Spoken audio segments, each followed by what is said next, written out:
Yeah, man, I hope we don't have brain damage. Great way to end the show.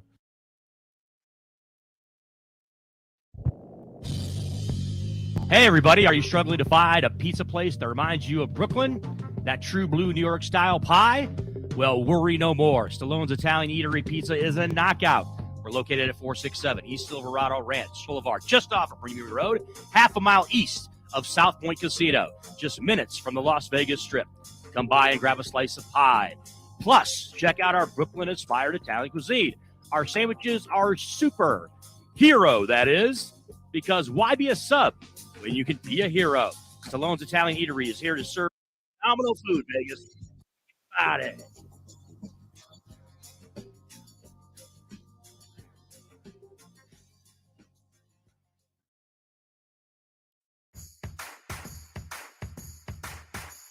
Look, it's impossible for the average person to find a great attorney out there. There's so much misinformation.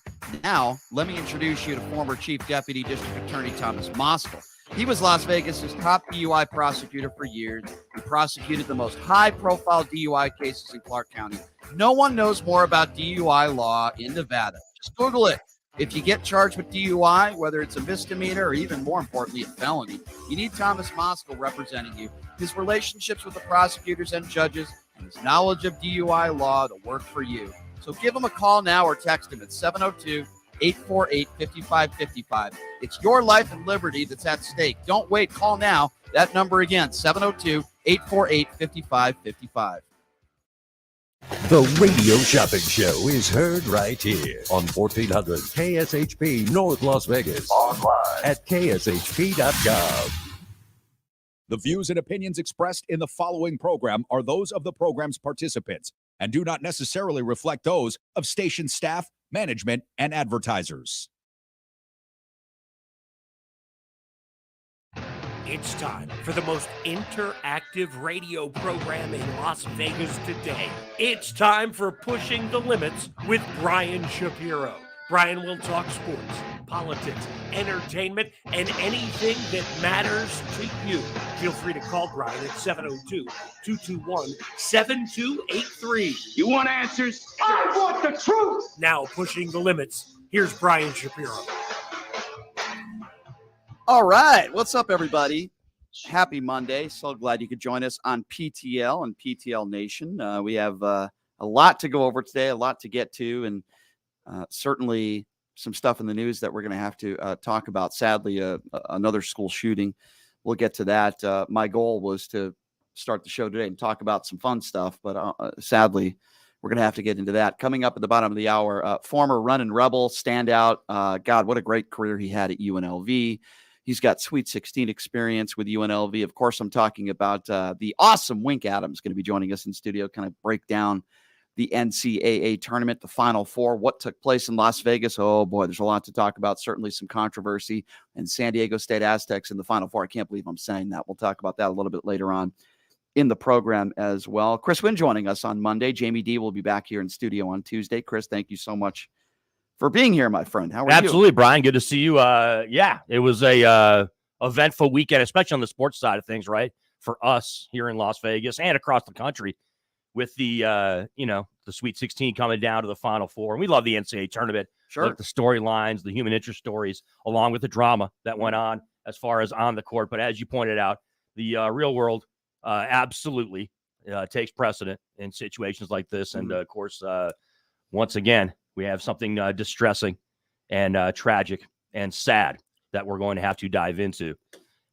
Even though we initially thought we were going to start this show off on a Monday, coming in talking about some positive things and talking about some things that we can enjoy. That's not going to be the case. Yeah, it's like I said, I wanted to start off the show today, Chris, and I was planning on starting the show today, talking about the NCAA tournament.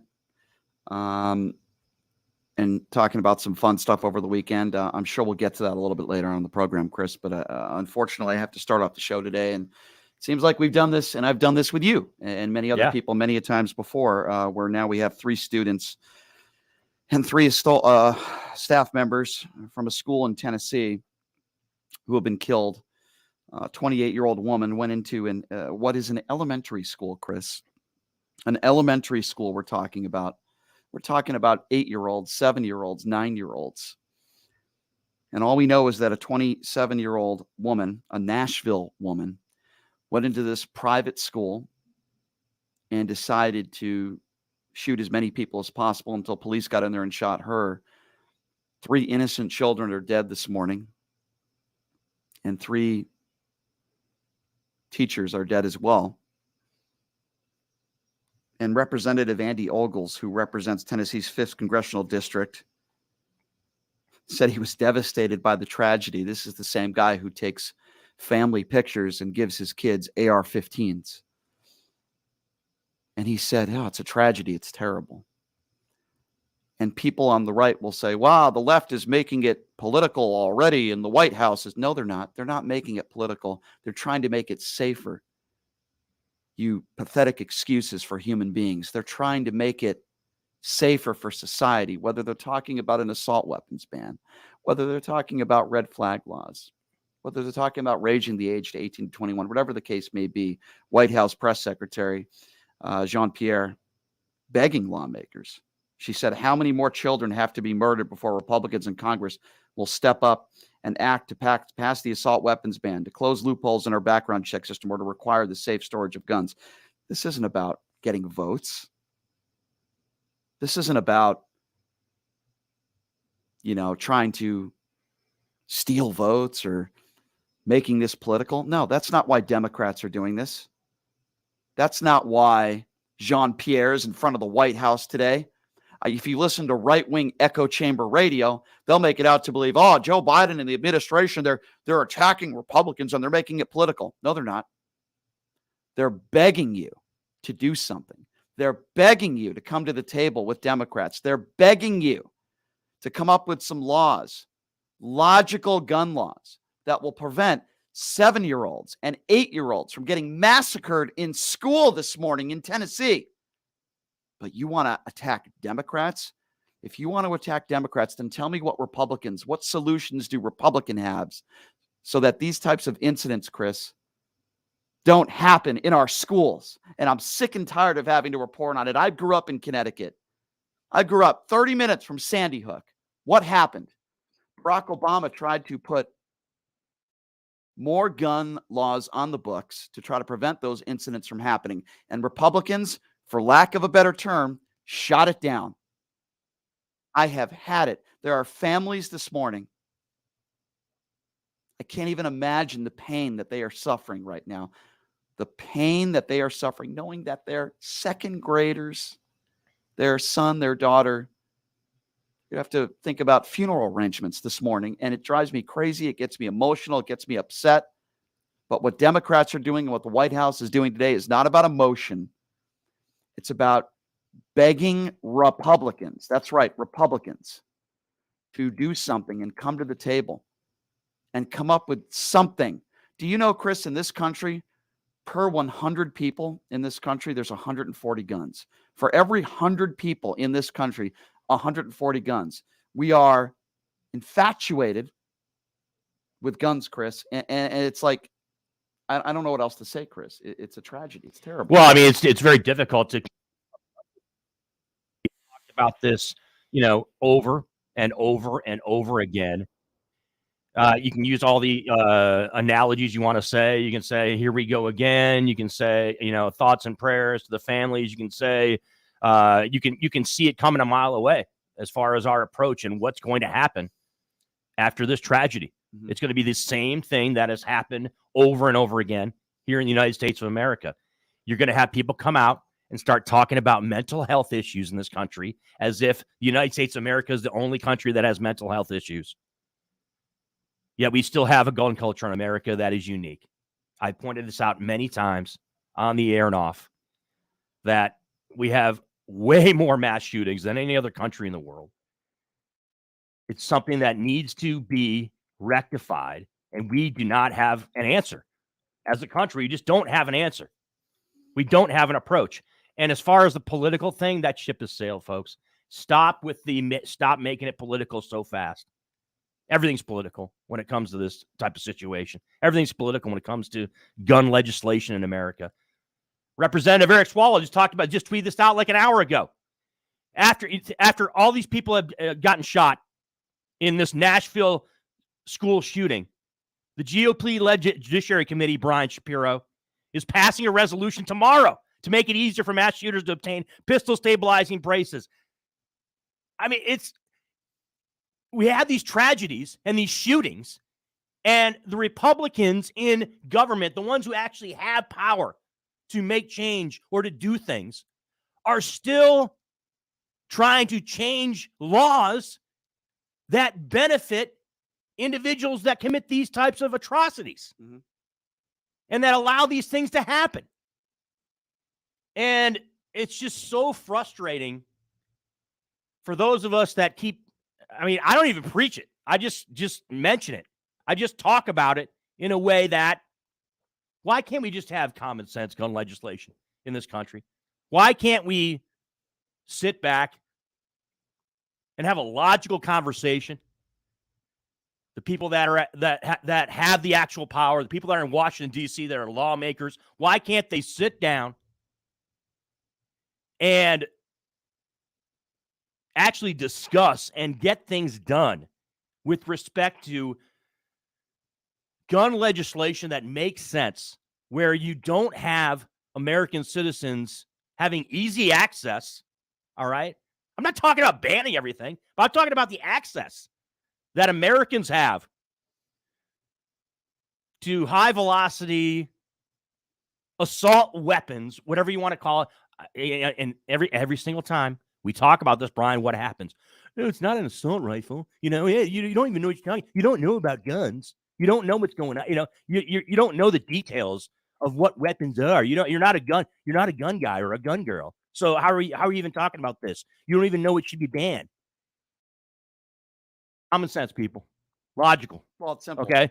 And it's just not happening. Simple. And it's so frustrating. And it's quite frankly so mentally exhausting and disheartening at this point to even talk about this, because you'll run up against opposition. And it's interesting all the way across the board. This is a religious school. Not that it matters whether it's religious or not. Yeah, it doesn't really matter. It doesn't. This was a private school. The school is called Covenant Presbyterian Church. And it's interesting because when you talk to Republicans, especially those on the Christian alt-right, they'll constantly bring up, drag queens reading books to our kids. They'll talk about that more than gun violence in this country. Last I checked, drag queens are not responsible for any children getting shot and killed, any deaths. No.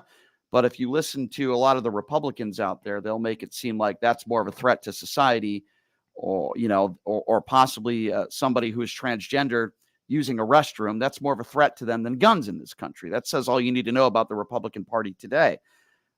And again, I mentioned Andy Ogles because Andy Ogles represents Tennessee's 5th congressional district, which includes where this school is. And, thoughts and prayers. And some people are saying, well, Brian, guns haven't changed in the last 30 years. Why is it getting worse and worse? First of all, they have. Guns have changed, and some guns are more dangerous now than they were 30 years ago. So you're wrong. That's number one. Number two, in the early 90s, there was an assault weapons ban, and gun violence was way down. And then when Republicans who were in power at that time decided to allow that assault weapons ban expire, that's when gun violence went back up. And that's what the White House is talking about this morning. And I repeat again, if you listen to right-wing echo chamber radio, they'll make it sound like the Democrats are the bad guys. And I say to them, and I say to all those people out there that Chris had mentioned that will get into the weeds with you about what's an assault weapon and what's not an assault weapon. Okay, what are your solutions then? More guns? Because that's the dumbest thing I've ever heard in my life. Like I said, we have more guns in this country than just about any other country in the world. We have 140 guns per 100 people in the United States of America. What are your solutions? Clearly, it's not more guns, because that's the dumbest thing you could say on the planet. It's not more guns. What are your solutions to ending not just school shootings, but gun violence in this country? If you don't have any solutions, or you can't propose any solutions, then shut up. I don't want to hear you, because you're part of the problem. I mentioned red flag laws on this show. I mentioned assault weapons ban on the show, raising the age from 18 to 21. These are not just my ideas. These are the ideas of many, many Democrats in Washington right now, Chris. But Andy, Brian, to the point you brought up, right, about Andy Ogles being the representative in this district, it's not necessarily a relevance that he is the representative and this tragedy happened in his district. It almost tees it up too perfectly, right, Brian? If you think about it, because this guy is a textbook MAGA right-wing Republican, right? Everything you see as far as his correspondence, everything about him screams MAGA Republican, right? Tweets about complaining about Newsmax getting bounced off of DirecTV. He's every single right-wing idiotic culture war thing, and he's on the right side of it. He's on the right side, not the right side. Correct. Okay, but the right hand side of it. Okay, so it's almost teed up too easily that he happens to be. It's wrong place, wrong time for him, being that he's in this district. But it's a horrific tragedy. Okay, and it's something that we need to acknowledge, and we have to change something. But I'm not going to sit back here and be disingenuous just because I'm a left winger and I'm a Democrat and say, "Oh yeah, you got what you deserve, Andy, because he's the representative there." So it's you know what I'm saying. Like, I don't want this to be. Here's what I do say. I don't want this to be like a bashing. I don't want to bash Andy Ogles because this happened to happen in his district. It's a bad situation. Let me be clear. Him. Let me be clear then. I'm not. But I absolutely think Andy. Here's where we disagree. I'm not just bashing, and I don't know if that's the right word, but I'm not just bashing Andy Ogles. You understand the direction I'm going here, though, Here, right? Yes, but here's what I will say. I am going to bash every single Republican in this country that refuses to do anything. Andy Ogles is one of them. Their answer is harden our schools. Mm-hmm. Their answer is let's give AR-15s to kindergarten teachers. Their answer is more guns. And then they'll make a blatant statement like, oh, well, we need to do something about mental illness. Guess what? There are mentally ill people all over the world. This isn't anything new in the United States of America. The issue is we are infatuated with our guns in this country. That's the issue. There are too many guns in this country. There are certainly too many illegal guns in this country. There are too many irresponsible gun owners, and many Republicans out there don't want any training. So somebody that buys a gun that's never held a gun before in their life, many Republicans out there, I would also say most of them, don't want any training, no mandatory training for gun owners in the United States of America. It goes to show you, and it speaks to volumes of where the Republican Party is today. And also important thing too, Brian, is that not only that, what you just said, that Republicans believe regarding guns and regarding the Second Amendment, they're also disingenuous and they're wrong. And they tell lies about what Democrats like myself want to do when it comes to guns. They want to lie and say, we want to take away all of your guns, right? They want to create fear in the country. Right. And they want to put out falsehoods that when I talk about I'm talking about us on the left, that Democrats want to take all of America's guns. And it's not true. And that makes it very problematic because you got a lot of people out there that listen to them, that listen to those right wingers, and they believe them. They actually believe that, yes, people like Chris Wynn and Eric Swalwell and Joe Biden and Kamala Harris and on down the line want to take away all of your guns. So, true. And they scream it to Americans and say, "Oh, hey, those lefties, they want to take all of your guns. They want to leave you with nothing in your hand. That's what they want to do." Yeah. And it's not true. And no matter how loud I can say it on the air, or other Democrats across the country can preach to them and say, not preach is the wrong word, but can proclaim to them and say, look, that's not what we are doing. That's not what we believe. That is not our intention. And it's never going to happen anyway. Well, but they continue to spout off that nonsense left and right. Sure. No, I agree with you, Chris. Yeah. Let me break everything down in layman's terms, if I may. This morning, we're talking about another school shooting in Tennessee. At least 3 young children have lost their lives. And when I mean young, I mean under the age of 10 years old. 3 teachers have lost their lives at the hands of a 27-year-old woman. More information is coming in. Here's what we know. Was it 27 or 17? 27-year-old woman. It was 27? Here's what we know. Republicans have no solutions to the rise of gun violence in this country. They say harden our schools and more guns are the answer. what Democrats have been trying to do for decades now. Red flag laws, assault weapons ban, raising the age of someone to purchase a gun. And I say again that Republicans have done nothing to try to solve the issues, which is gun violence in this country. And they say more guns are the answer. And I'm just so sick of it. I'm so tired of it.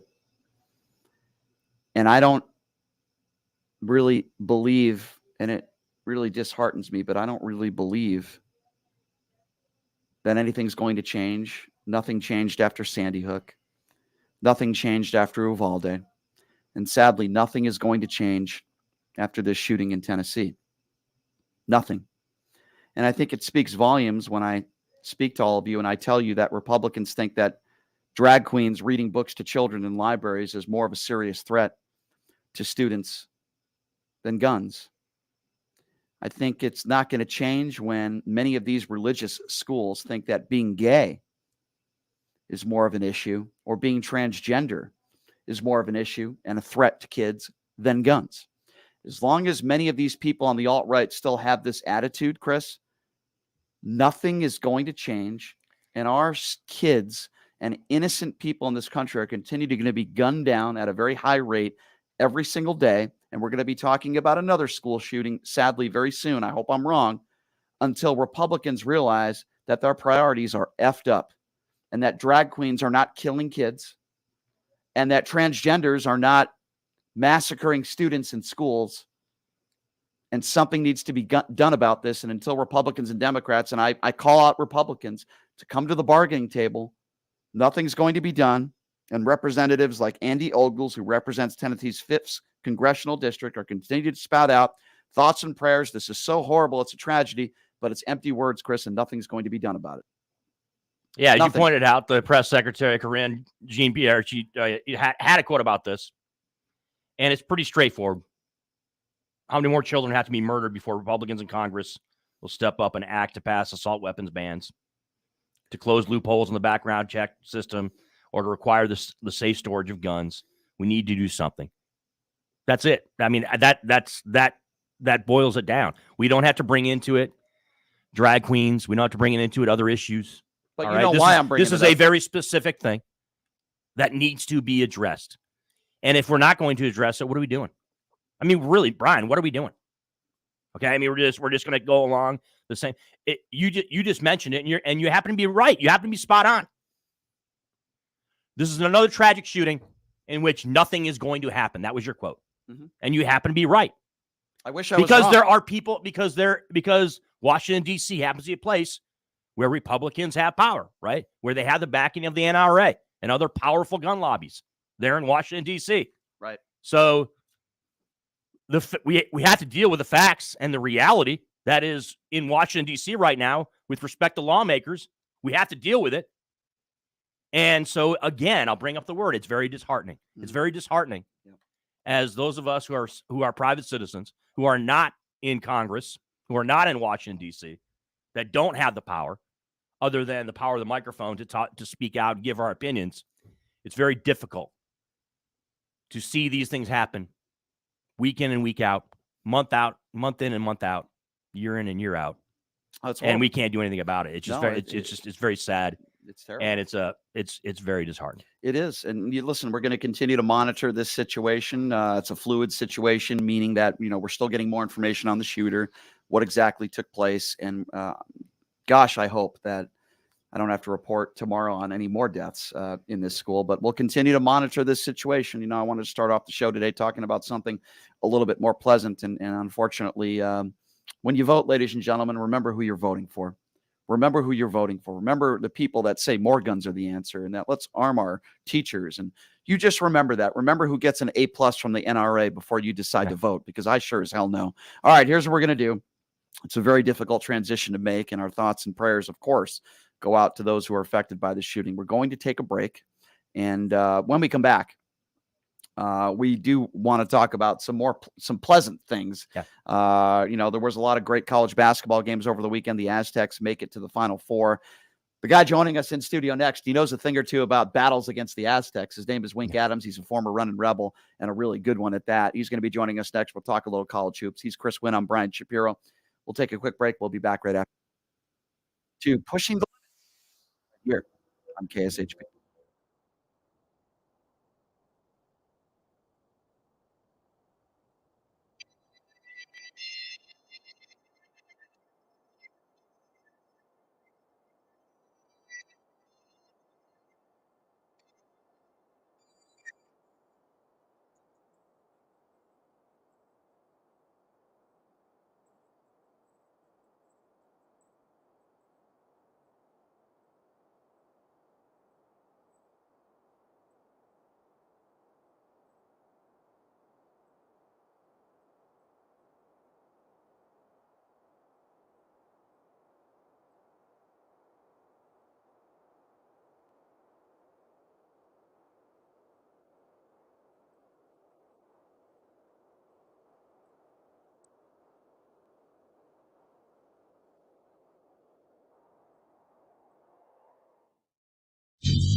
Hey, everybody. Are you struggling to find a pizza place that reminds you of Brooklyn?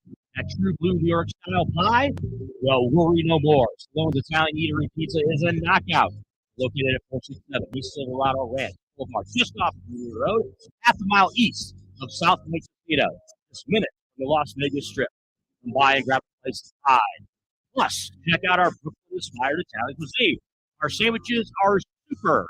Hero, that is. Because why be a sub? You can be a hero. Stallone's Italian Eatery is here to serve you phenomenal food, Vegas. Forget about it.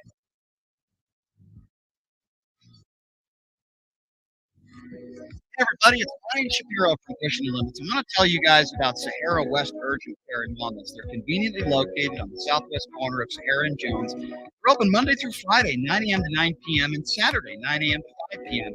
At Sahara West Urgent Care, they'll take care of all your healthcare needs. They offer routine services such as physicals, STD testing, car accident treatment, and work injuries. You name it, they do it. They have on-site X-ray, EKG, ultrasound, and labs. They treat chronic conditions asthma, blood pressure, diabetes, and more. They also offer general wellness exams and treatments such as testosterone enhancement and cancer screening. They're located on Sahara, 6125 West Sahara Avenue. Their number is 702-248-0554. And the best part, they accept most major insurances and affordable cash pay prices. Office visits starting at just $95. And I'm also a client, so please give them a call, 702-248-0554.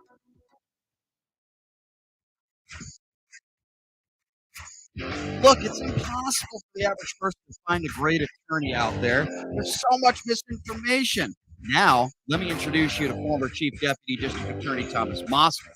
He was Las Vegas's top DUI prosecutor for years. He prosecuted the most high-profile DUI cases in Clark County. No one knows more about DUI law in Nevada. Just Google it. If you get charged with DUI, whether it's a misdemeanor or even more importantly, a felony, you need Thomas Moskal representing you. His relationships with the prosecutors and judges and his knowledge of DUI law to work for you. So give him a call now or text him at 702-848-5555. It's your life and liberty that's at stake. Don't wait. Call now. That number again, 702-848-5555. Hey everybody, it's Brian Shapiro from Pushing the Limits. I want to tell you guys about Sahara West Urgent Care and Wellness. They're conveniently located on the southwest corner of Sahara and Jones. They're open Monday through Friday, 9 a.m. to 9 p.m. and Saturday, 9 a.m. to 5 p.m. At Sahara West Urgent Care, they'll take care of all your healthcare needs. They offer routine services such as physicals, STD testing, car accident treatment, and work injuries. You name it, they do it. They have on-site X-ray, EKG, ultrasound, and labs. They treat chronic conditions such as asthma, blood pressure, diabetes, and more. They also offer general wellness exams and treatments such as testosterone enhancement and cancer screening. They're located on Sahara, 6125 West Sahara Avenue. Their number is 702-248-0554. And the best part, they accept most major insurances and affordable cash pay prices. Office visits starting at just $95. And I'm also a client, so please give them a call, 702-248-0554. Hey, everybody. Are you struggling to find a pizza place that reminds you of Brooklyn? That true blue New York style pie? Well, worry no more. Stallone's Italian Eatery Pizza is a knockout. We're located at 467 East Silverado Ranch Boulevard, just off of Premium Road, half a mile east of South Point Casino, just minutes from the Las Vegas Strip. Come by and grab a slice of pie. Plus, check out our Brooklyn-inspired Italian cuisine. Our sandwiches are super hero, that is, because why be a sub when you can be a hero? Stallone's Italian Eatery is here to serve you phenomenal food, Vegas. Forget about it.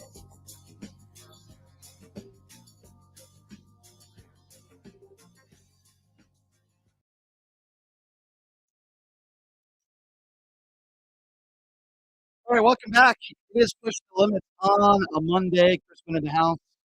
Having some fun. Gonna have to talk some college basketball. Well, we don't have to. I want to. It was a lot of fun over the weekend. The Sweet 16 in Las Vegas. You know, I grew up in Connecticut, so watching the Huskies cut down the nets was pretty cool for me. But boy, we have a lot to talk about, and I figured, you know, I see this guy on TV now breaking down some college basketball games. I'm like, man, we got to get Wink Adams, the former UNLV stud, back in the studio. And man, I've been talking to Wink for a while now. Wink, how many years has it been since you were a Rebel? I don't mean to make you sound old, but it's been a little while. Yeah, I think I was just at the gym this morning playing basketball. And by the way, this guy can still ball. This guy yeah, can I still play. Absolutely. At a high level, by the way.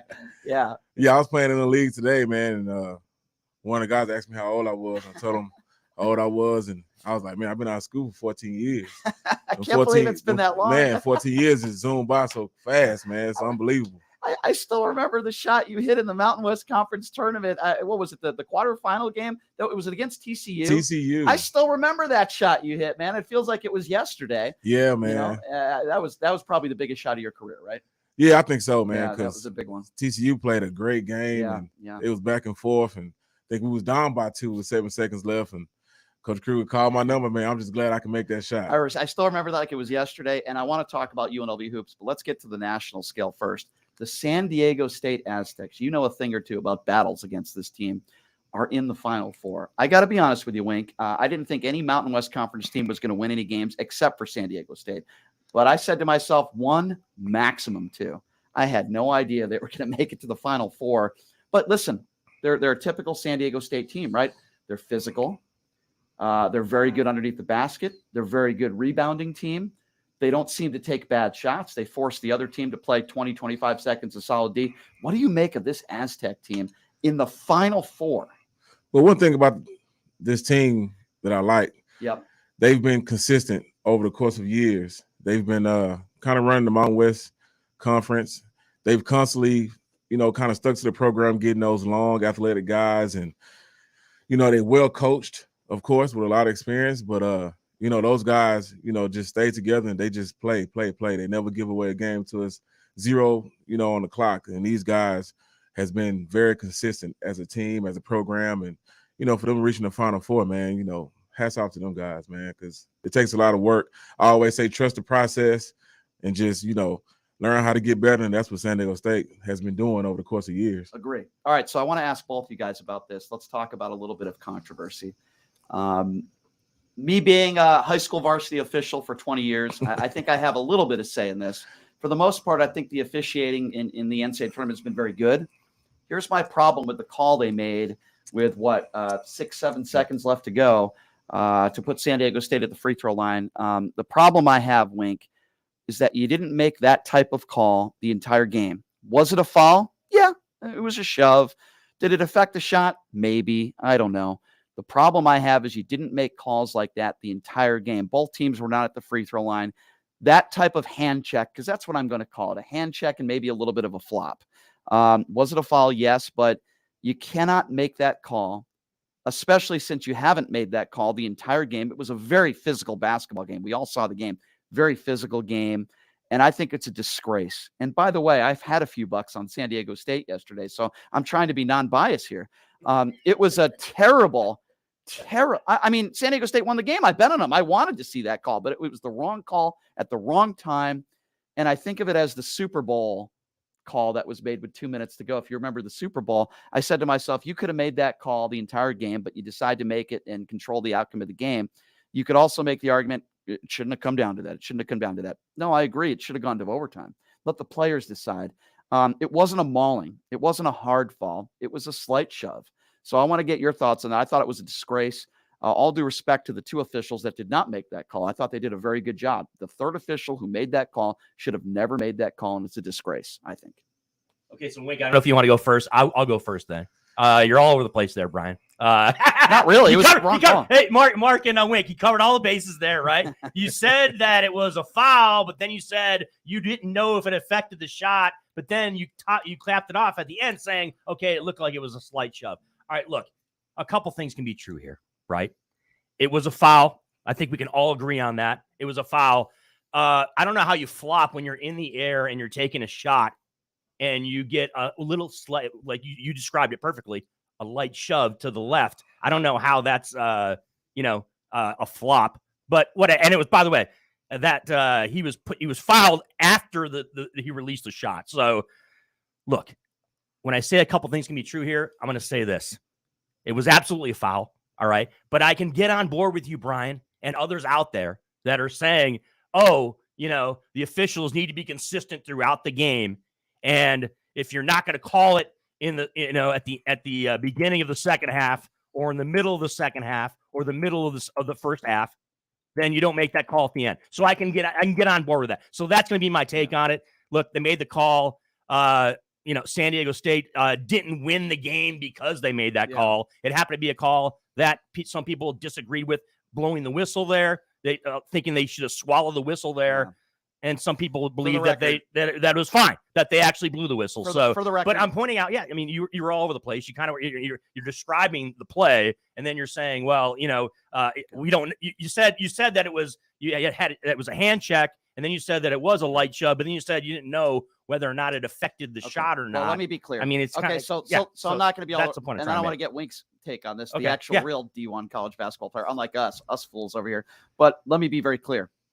You cannot make that call for two different reasons. First of all, in my opinion, with the final possession of a game, with the game being tied at any level, you want to let the players decide. Unless somebody gets mauled, you put the whistle in your pocket. That's number one. Number two, they didn't make that call the entire game. That's why. That's what I say. So your take is that they should have kept their whistle in their pocket. For the record, I was watching the game with Anderson Hunt yesterday, and he agrees with me. But now I got to ask another stud rebel, Wink Adams. Wink, what do you make of this? For me, as a player, I didn't been on both sides of this call. Like the TCU game we were just talking about, 7 seconds left, we down by 2. Right. I go to the lane and they call a foul and won. And I've been on the side where I fouled a guy with a couple seconds left, and I'm yelling at the refs like, "Hey man, you gotta let us play. You can't control the outcome of the game." But I think far as the ref, it was a foul. It was a clear-cut foul, but I think the foul came from a lot of refs call off anticipation. Right. So thinking like, he's in the air and they see that hand on him, if you move or anything, when that guy's in the air, you don't know how he's going to come down, if it's going to turn into a hard foul. So you got to kind of call that pretty soon, which he did. But, I would say let him play, me, myself as a player, but it was the right call. Okay. So let me even go further. There were a lot of people thought there should have been 0.3 of a second left on the clock. San Diego State, 99% win the game anyway. And the reason why the refs say they called the game, and you could see Coach Dutch was surprised. He was drawing up a play to try to get the ball out. Right. They claimed that there was human error with the clock. I've never seen that before. I've seen them change time on the clock when the ball maybe goes out of bounds, but I haven't seen them take time off the clock on human error. The human element, which was maybe 0.2 of a second, it should have started earlier. This is also something I've never seen before. What did you make of that? It was touch and go, that whole play. Because, like me and my wife, we sitting there talking about it, and the cameraman, which nobody was really talking about, when the guy threw the pass, he actually stepped on the inbounds line, which is a turnover. Would have been San Diego State ball under their basket. Right. So I think for as the refs, I don't really think it was the time. I think it was more of like they seen that a call that they missed, and they was like, "Hey, let's just end the game because it's too far gone now. We missed this call. The time on the clock. The best thing to do right now is just end the game." If you told me, Wink, that arguably the best player in the Mountain West Conference, certainly one of the best players in Bradley, who I think is a phenomenal player, would hit one shot and would be completely irrelevant as far as that game goes. And I don't know what's wrong with Bradley. I don't know if he's hurt or he's sick. He scored 6 points in the Sweet 16 game. Right. I think if I could be wrong, but I think he only scored 2 points in the game yesterday. If you told me that your stud, your star player, your best offensive player scores 2 points, I would say San Diego State has no chance to win that game. Yet they found a way. How? How did they find a way to win that basketball game? Believing in each other. You know, I think that's the great thing about that team, and even the team I play with. You know, if I have one of them nights where it's kind of slower, stuff not falling, you know, I believe in Rene Rougeau, Joe Darger. You know, I believe in. Love hearing those guys. You know, all those guys, man. I believe in those guys to pick up the slack, and you know, they believe in me to go out there and do what I need to do. But you know, as a team, man, you know, it's a team win. It's a team aspect. Like I said, they're well coached. Even though Bradley is not really playing like Bradley's supposed to play, he got those guys who pick up the slack and makes shots. And you know, I think they win a lot of games on defense. That length. You know, I always go back to like Syracuse in a zone back in the day. You know, they get them guys and they play that 2-3 zone. You can't pass the ball nowhere. San Diego State's like the same way, but they play man defense and they get after you. Yeah. So, Wink, we love the NCAA tournament. Why? Because of the fascinating storylines, right? Because of the David versus Goliath kind of angle, right? Where you have schools from smaller conferences and mid-majors knocking off the Blue Bloods, right? This is a Final Four. What's extraordinary about this, right?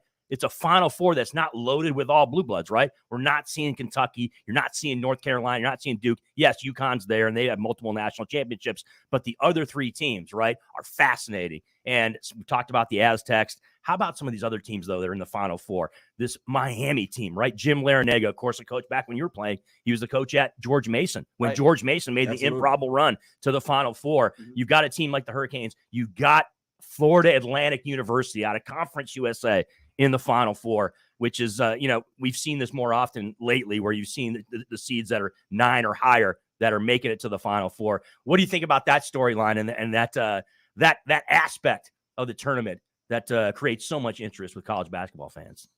Man, that's why I watch college basketball, man, because it's unpredictable. You know, you get these teams. I like the Miami teams, the FAUs, because they just leave it all on the floor. And it's a more experienced team. A lot of times you see these guys like the Blue Blood teams, Duke, North Carolina, they got these All-Americans straight out of high school, and they just dominating the game. But now you're starting to see what a 3-year guy, a 4-year guy, you know, guys who stayed with the program a long time, you see what they can do with experience. And these teams here are, you know, has that, you know, how we said, like the vet leadership, like the Kevin did for us my sophomore year. You know, just having 1 or 2 of those guys on your team, it kind of helps you with playing against these big programs. And, you know, they kind of know, they kind of been there like, hey, man, this is what we got to do. Keep composure. Let's beat them. Even though we get down by 10, hey, let's just chip at it. And these guys have been coming up with these unbelievable wins. And if you're just joining us, he's a former running Rebel, great college career at UNLV. The great Wink Adams joining us in studio talking about the Final Four. All right, let's talk a little bit about the Sweet 16, particularly the Sweet 16, the West region, which was here in Vegas, which was awesome. Did you get a chance to go to the games? Oh, I didn't get a chance to go, but I definitely watched it. It was fun. I mean, I met Bill Murray, John Daly, UConn greats back in the day, Khalid El Amin, Charlie Villanueva. And I grew up in Connecticut. So for me, this was pretty special for me to see some of the Connecticut media members that I haven't seen in 20 years and just watching Danny Hurley and what he's done. I talked to Hurley Sr., who was a great coach in his own right.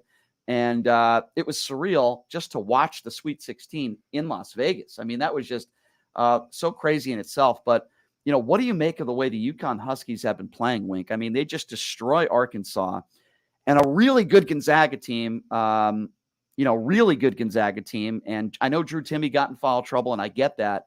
But UConn, they just look so confident, so much NBA talent. They're well coached. I love the stuff they run on offense. And they're very underrated on defense. They're a really good defensive team. They get after you. What do you make of this UConn Huskies team? This is one of the better UConn Husky teams we've seen in a very long time. What do you make of the way they've been playing? First thing about UConn, what I've been saying, like, how does these guys kind of go under the radar during the season? Right. Because they're such a great team. They're long, they're athletic, well coached. one thing I like about the UConn team, I think the way they playing, what I've always said is, compared to like UNLV, I always go back to UNLV, but like our team, you get guys who come in, or you get these coaches who teach you about the history of the program. And it kind of puts something in you like, man, we represent more than just us. We represent like the brand on our jerseys, the city, the school. These guys are playing like they're really trying to bring the history back of the program. And they're doing a great job of doing it. Same thing I said about UNLV. You got to get guys who knows about the Larry Johnsons, the Freddie Banks, the history of the program. You get guys who love that program and wants to up that program, bring it back. You get those type of guys playing with that type of fire. That's what UConn is doing right now. It's interesting, Wink, you say that, because I went to the press conference after UConn had defeated Gonzaga, and they talked about that. The players, they were talking about, listen, this is a storied franchise. This program is storied. And, we've lost the last several years, losing in the first round, and we're back. The UConn program is back. And these are 19, 20-year-old kids that were like 10 years old, 8 years old when UConn was winning national championships. And they talked about that. And maybe that's a part of also Danny Hurley instilling what the program is all about and the coaching staff. But these players understand the history of UConn. And I know we're going to talk about UNLV next segment, but I personally believe that a lot, not all, but a lot of the players at UNLV do not truly understand the history of UNLV basketball. I know you did when you came to UNLV. And so I think that's a huge part of it. What do you make of Danny Hurley? Here's a guy who did a wonderful job at Rhode Island, right? Won a lot of basketball games, put them on the national map. He gets this UConn job after the turmoil, which we can, we don't have to get into the weeds about Kevin Ollie, but I thought Kevin Ollie got really screwed, for lack of a better term. I thought he did a great job at UConn, and got caught doing some things that a lot of coaches do, sadly. But that program was really struggling when Danny Hurley took it over. And look at where it is now. I think Danny Hurley is a phenomenal coach and a good dude, very well liked, loved by the players, by the way. But I saw one of his practices here. He gets after it. He's a screamer. He gets after it. He's a little nutty, just like his brother, just like his father. But I love Danny Hurley. I just think he's one of the top younger coaches right now in the game of basketball. Yeah, I think, and the Hurley family, I mean, that's basketball written all over it. These guys know basketball in and out. And to get those guys to play for him, it's a family. You can tell the way they play, the way they respond to him, the how hard they play. You really don't see it a lot. A lot of guys play for self. It's like, man, I'm thinking about the next level. When you watch guys, or when I watch guys, I can tell guys are playing for my future instead of like playing for my coach, playing for my teammates. This team is definitely doing a good job of that. I'm pretty sure, one thing about certain coaches that get guys to come in and play for them, you bring back that alumni, you bring back that history, you bring back a lot of things that put passion in these 19, 20-year-old players, man. And I think Hurley has done a great job, man. Like you said, man, UConn is back. They are. And seeing the former players sitting there, pretty cool. Wink stayed in pretty good shape. I can tell you Khalid El-Amin has had a few buffets. I'll say that. Charlie Villanueva is still in pretty good shape. But seeing some of these former UConn guys, and I'm sitting like right next to him, and we're talking about Storrs, Connecticut. That was, for me, on a personal note, watching UConn cut down the nets in Vegas. I got a little choked up. I got to be honest with you. It was pretty cool for me to see UConn in Vegas doing that. Do you think, Chris, I know you got a bunch of questions for Wink. I just want to ask one more about Gonzaga, which is Drew Timme. Do you think Drew Timme is an NBA player? I think so. I'm a Drew Timme fan, man. I think he's definitely been one of the best players in college basketball over the course of years. It seems like he's been there forever. To me, it seems like he's been there forever. 8-year senior. I just like his charisma. The way the guy interviews. Class act, right? Yeah, he just has a certain type of personality about himself, man. He loves his teammates. He loves his school, like his coaches, man. The way he plays the game is so passionate. You really don't see it like that. So I'm a Drew Timme fan. I think he makes it.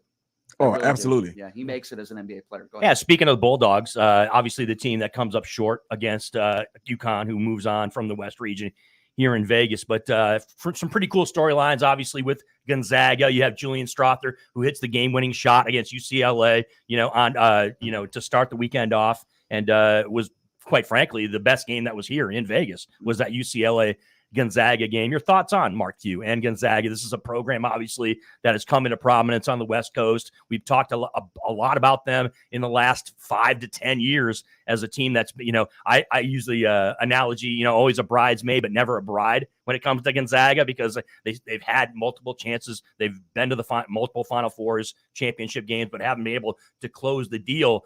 Your thoughts as far as Mark Few and Gonzaga in this program? You think it's going to be just fine? It's going to be business as usual up there in Spokane, or do you think that maybe their run comes to maybe an end here? Hopefully, I want to see Timmy win one. Mm-hmm. That's kind of how I am. But Gonzaga is one of the programs who's been consistently good. Right. They always make it to the tournament. They just always fall short. But as a player, it seems like they should have won one, but it's so hard. Like until you're on that court playing, you can be playing Princeton, all these guys. Yeah. You can't take nobody for granted. It's so hard to go in there and win 6 games. How the hell does Princeton beat Arizona? How does that happen, Wink? You're taking them for granted. Yeah. And plus, like Princeton, one thing I said, like, since I've been watching basketball, I don't think I ever seen Princeton score 81 points. Right. So their offense is like Air Force. Yeah, so like hats off, to the coach, kind of like tweaking the offense, because he had some shooters and he definitely utilized them, kind of let them play more. It's not the certain style Ivy League basketball, but they kind of got after it. And those guys, for a smaller team, they just bulldogs, man, and they can shoot the ball and they kept them in the game. I mean, all these number one seeds going down. A lot of people had Houston in the Final Four, right? A lot of people had Alabama in the Final Four. A lot of people had Arizona in the Final Four. I actually thought Duke would have at least made it to the Sweet 16. Is this a situation, Wink, where there's just more parity in college basketball, or you're seeing just a bunch of teams underachieving? Which one is it, or do you think it's both? I think it's both, with a lot of aspects of what's going on with the portal. I think that's like a major thing for a lot of teams. And, like I just said, it helps some, but it hurts most, with this portal, man, because you can definitely get 1 or 2 players out the portal, man, and you'll change your whole program. So, I mean, just to see like this, even this in a tournament and see these seeds that's in the Final Four, man, this is like you probably won't see this again in a couple of years. I agree. I think it's just been a phenomenal tournament. It's been absolutely. It's been really exciting. The best I've seen in quite a while. Let's talk a little bit about Las Vegas before we get to UNLV. We'll get to that. I have a lot of UNLV questions for you. Me and Wink will always get into it when it comes to UNLV, and we usually agree. Let's just talk about Las Vegas, though, right? And I think Chris would agree with me, too. This is turning into the college basketball mecca of the country, right? We have all these postseason tournaments here. Back in the day when you were playing, thoughts of the NCAA tournament coming here, it wasn't even a discussion, right? Now, we're just a matter of time before we have the Final Four. The Sweet 16 here was a huge success. The crowds were phenomenal. I asked Danny Hurley after the game about Vegas. They loved it, even though their bus got vandalized and they had to change hotels from Luxor to Resorts World. But they still loved being here. The fans loved it. Why? Because you're in Vegas, right? It's not just about the game. You're in Vegas. And what do you make of, first of all, where we're at right now compared to where you played when you played 80 years ago? Sorry, I didn't mean to say that. That was horrible. 14 years ago. I'm sorry. No, but what do you make of the fact that the NCAA tournament's here? We got the NIT Final Four at the Orleans of all places tomorrow. What do you make of where we're at right now, just from a college basketball standpoint? The city is growing. I think bringing the Raiders here was very big. The hockey team. I'm a season ticket holder for the Aces game. I take my daughter to the games, cool. And them winning the championship was very big for Vegas, even on the women's level. But, there's so many things coming to Vegas, man. And I was just telling my friends this, when I went to play ball in Europe, everybody in Europe, it's like everybody in the world wants to come to Vegas. Everybody wants to come to Vegas, man. Vegas is one of them places. But, to have all these sports teams coming to Vegas and, I was just saying, it's just a matter of time before I feel like we get the Final Four here because everybody wants to come here. Everybody wants to play. And as a player, when you're here and you're here for 4 or 5 days and man, if we lose this game, we got to leave. Right. The best thing you want to do is win that game and go back up to the hotel and go out to eat and have fun, man. So you think about all that when you're playing, man. And when you come to Vegas, this is just the extra fire to make you go out and play harder. Yeah, you think about it, it's not just college basketball. It is a mecca of basketball, right? Wink just brought it up as far as the Las Vegas Aces, Brian. Yep. This has been the hub for the NBA Summer League in the summertime. So, it's all aspects of all levels of basketball that have converged onto Vegas, which has really been beneficial as far as from a sports angle for this town, and is making it's not making it. I think Vegas already is established as a city where you're going to have these type of events come here, and obviously basketball is one that we're drawn to. Totally agree with you. All right, I got to get your picks, Wink, here. I've literally given out, I'm not exaggerating, I don't sell picks. I've literally given out 12 winners in a row on this show. I think Mark can attest to that. 12 in a row? Yeah, it's unbelievable. What? I picked Arizona State to destroy Nevada. I picked Arizona State to cover. I'm talking from a gambling perspective. In the first round, they did. I picked every Mountain West Conference team to lose except for San Diego State, and I've been riding them. I picked them to win yesterday, and even though that was very close, I watched UConn practice before the game on Thursday, and I said on the air, they looked so focused. I said, I don't think there's any way they lose. They destroyed Arkansas. I said they would take care of Gonzaga. Didn't think it would be a 30-point game. They did. I don't think any team can beat UConn that's left in the field. I'm sorry, I don't. If Texas had won yesterday, I would have said, Texas has got some weapons. They can score. All due respect to Miami, too, as well, and how well they played. I don't think they can beat UConn. I don't think there's any team in the field. I just think if UConn just plays average, I think the only way they lose is if they play their worst game and their opponent plays their best, which I guess can happen. But, I just don't see anybody beating UConn. I think UConn's going to be the national champion, Wink. What do you say? Me, myself, I'm hoping San Diego State or Miami win. I think San Diego State can make the finals. Absolutely. Yeah. It's already been an unbelievable tournament. So I'm riding the wave. I'm like, I want to see San Diego State or Miami win. I would love to see like FAU on the other side of San Diego State, but they playing each other. But if UConn, reality, if UConn is focused, they shouldn't be beat. But coming to these tournaments, just the minor detail, not boxing out, offensive rebounds, guys just making unbelievable shots. Like, you never know whose day it's going to be. So hopefully, UConn pulls it out. I mean, as a reality, if somebody asks me like, who's going to win, I'm going to say UConn. But, if they don't pay attention to details, we've seen this whole tournament, you can lose the game. For the record, I'm embarrassed to say I still have my Travis Knight UConn Husky jersey. So I still have that. Chris had Fairleigh Dickinson winning it all this year, didn't you, Chris? I did. No, you know what's hilarious? You know who I did have winning it all? Was the Purdue Boilermakers. I'm talking about a team that got upset too. But, Purdue, the people in West Lafayette, not too happy. But Wink, Brian's going to have a regional bias, obviously. The kid grew up in UConn, so it's no shocker that he's going to pick UConn. But I happen to agree with you and you as well that I think UConn probably is going to win.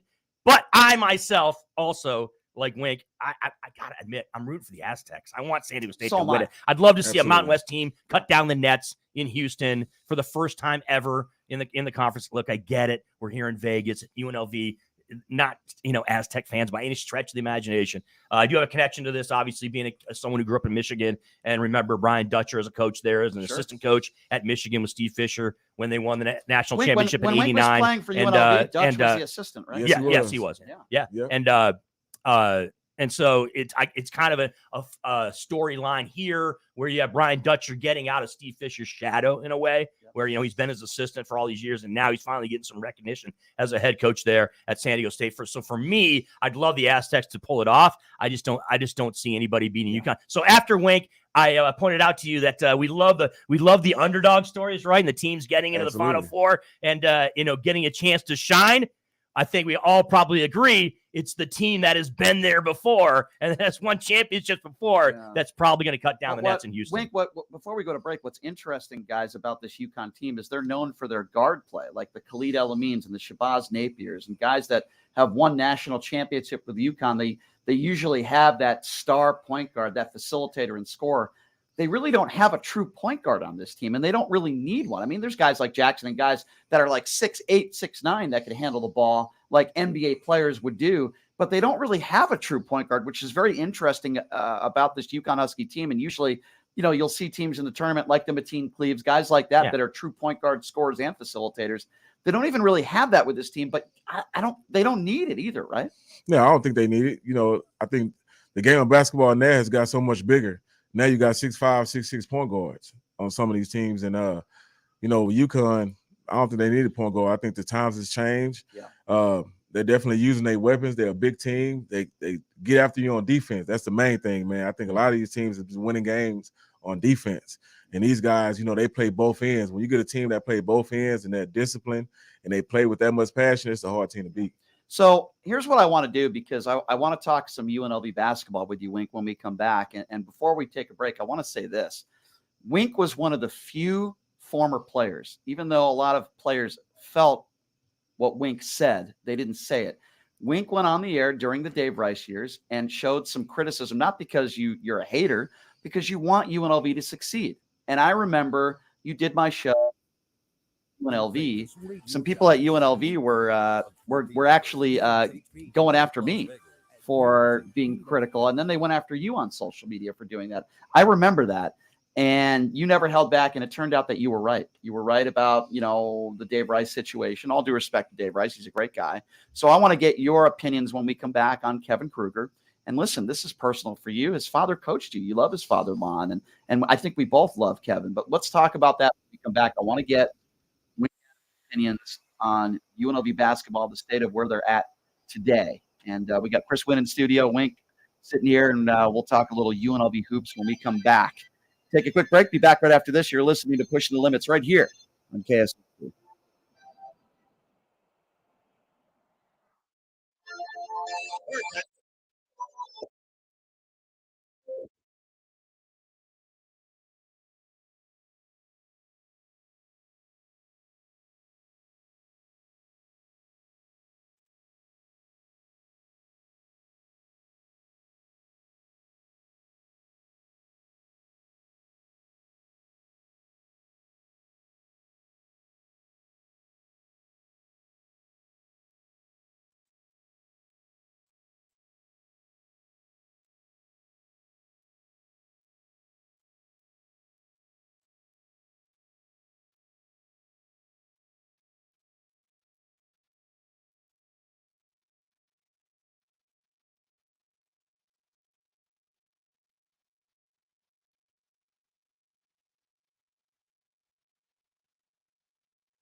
Hey everybody, it's Brian Shapiro from Pushing the Limits. I want to tell you guys about Sahara West Urgent Care in London.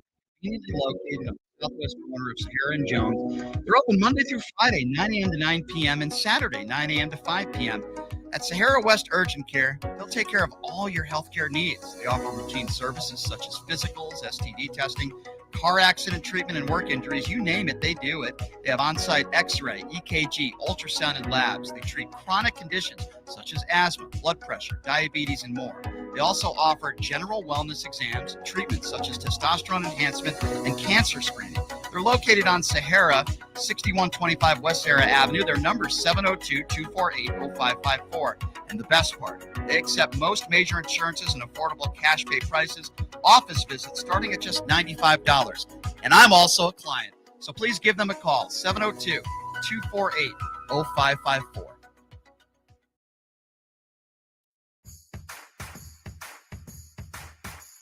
Look, it's impossible for the average person to find a great attorney out there. There's so much misinformation. Now, let me introduce you to former Chief Deputy District Attorney Thomas Moskal. He was Las Vegas's top DUI prosecutor for years. He prosecuted the most high-profile DUI cases in Clark County. No one knows more about DUI law in Nevada. Just Google it. If you get charged with DUI, whether it's a misdemeanor or even more importantly, a felony, you need Thomas Moskal representing you. His relationships with the prosecutors and judges and his knowledge of DUI law to work for you. So give him a call now or text him at 702-848-5555. It's your life and liberty that's at stake. Don't wait. Call now. That number again, 702-848-5555. Hey, everybody. Are you struggling to find a pizza place that reminds you of Brooklyn? That true blue New York style pie? Well, worry no more. Stallone's Italian Eatery Pizza is a knockout. We're located at 467 East Silverado Ranch Boulevard, just off of Premium Road, half a mile east of South Point Casino, just minutes from the Las Vegas Strip. Come by and grab a slice of pie. Plus, check out our Brooklyn-inspired Italian cuisine. Our sandwiches are super. Hero, that is. Because why be a sub when you can be a hero? Stallone's Italian Eatery is here to serve you phenomenal food, Vegas. Forget about it.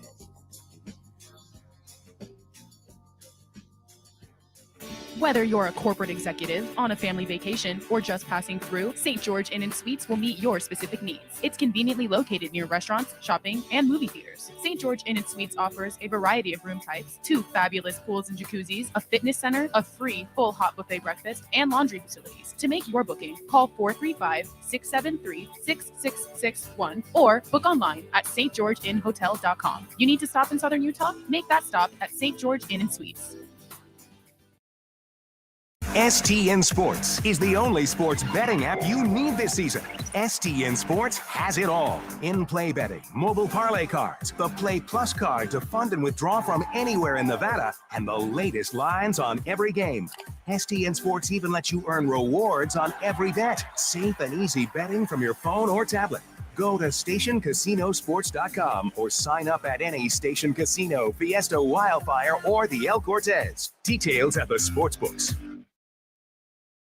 The Farmer's Burger from Farmer Boys. Beef, bacon, cheese, hand-smashed avocado, and fresh veggies. Best burger champ. That's how we drop the mic. Farmer Boys. Farm food ain't fast food. Farmer Boys' new always crispy fries stay crispier and tastier all the way home. If they make it home. Sharing is caring. Farmer Boys. Farm food ain't fast food. The views and opinions expressed in the following program are those of the program's participants and do not necessarily reflect those of station staff, management, and advertisers. All right, welcome back. It is Pushing the Limits on a Monday. That's right. That's what it is. We got UNLV legend Adams. I want to tell you guys about my good friends here at West Virginia Primary Care, located at 25 West Sarah Avenue. If you had a bad sports betting in-state tournament like we had and you're suffering from depression, Sarah West Virginia Primary Care can help you. No, in all seriousness, they take most insurances, and if you don't have insurance, $95 payment. Give them a call, 702-248-0554. You can also visit them online at SarahWestVirginCare.com and tell them I sent you Sarah West Virgin Primary Care. We got Week Adams in the house along with C-Win.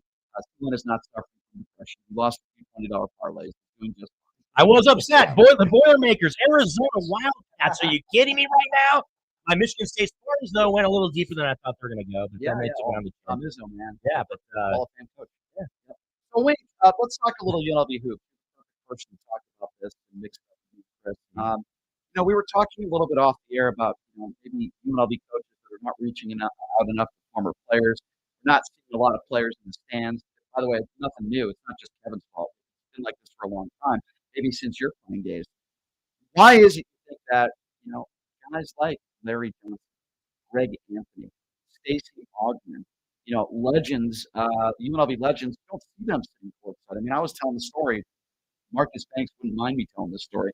Comes on my show all the time, and we've talked about it on the air, where they're not putting him on Gucci Row, even though there isn't a Gucci Row anymore. Let's just be honest. But, Marcus Banks isn't getting invited to sit on the court. Those are the type of players that you want to see, like yourself, not only sitting Gucci Row with your family, but going to practices, being involved, talking to the players, helping the coaching staff. Could be anything.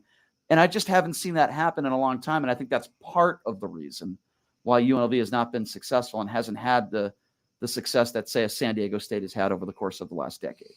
Yeah, I say alumni plays a great part in having a good program, bringing in good kids. And me, myself, when I was playing, Marcus was one of the guys who, we'll play open gym and, he'll tell me some things and I'm watching him play and, great guy, man. Great guy. Always willing to help, man.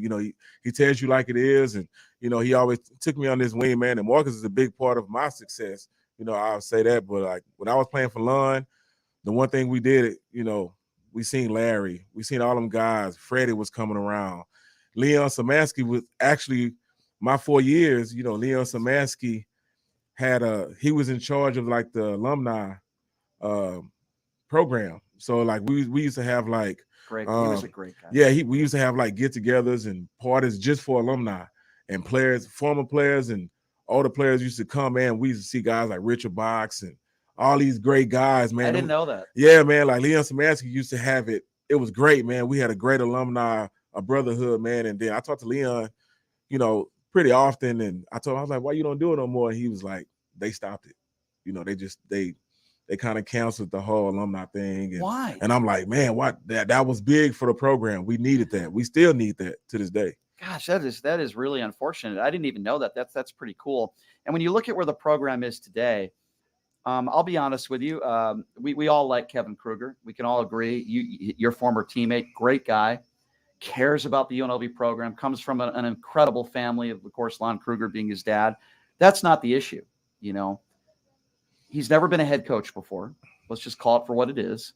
I believe this year was a really telling year. It was really bad, and it doesn't end there. It's gotten worse for Kevin and UNLV because you've got a bunch of guys that are now transferring. Arguably, probably your best player that would have come back next year in Gilbert, he's gone.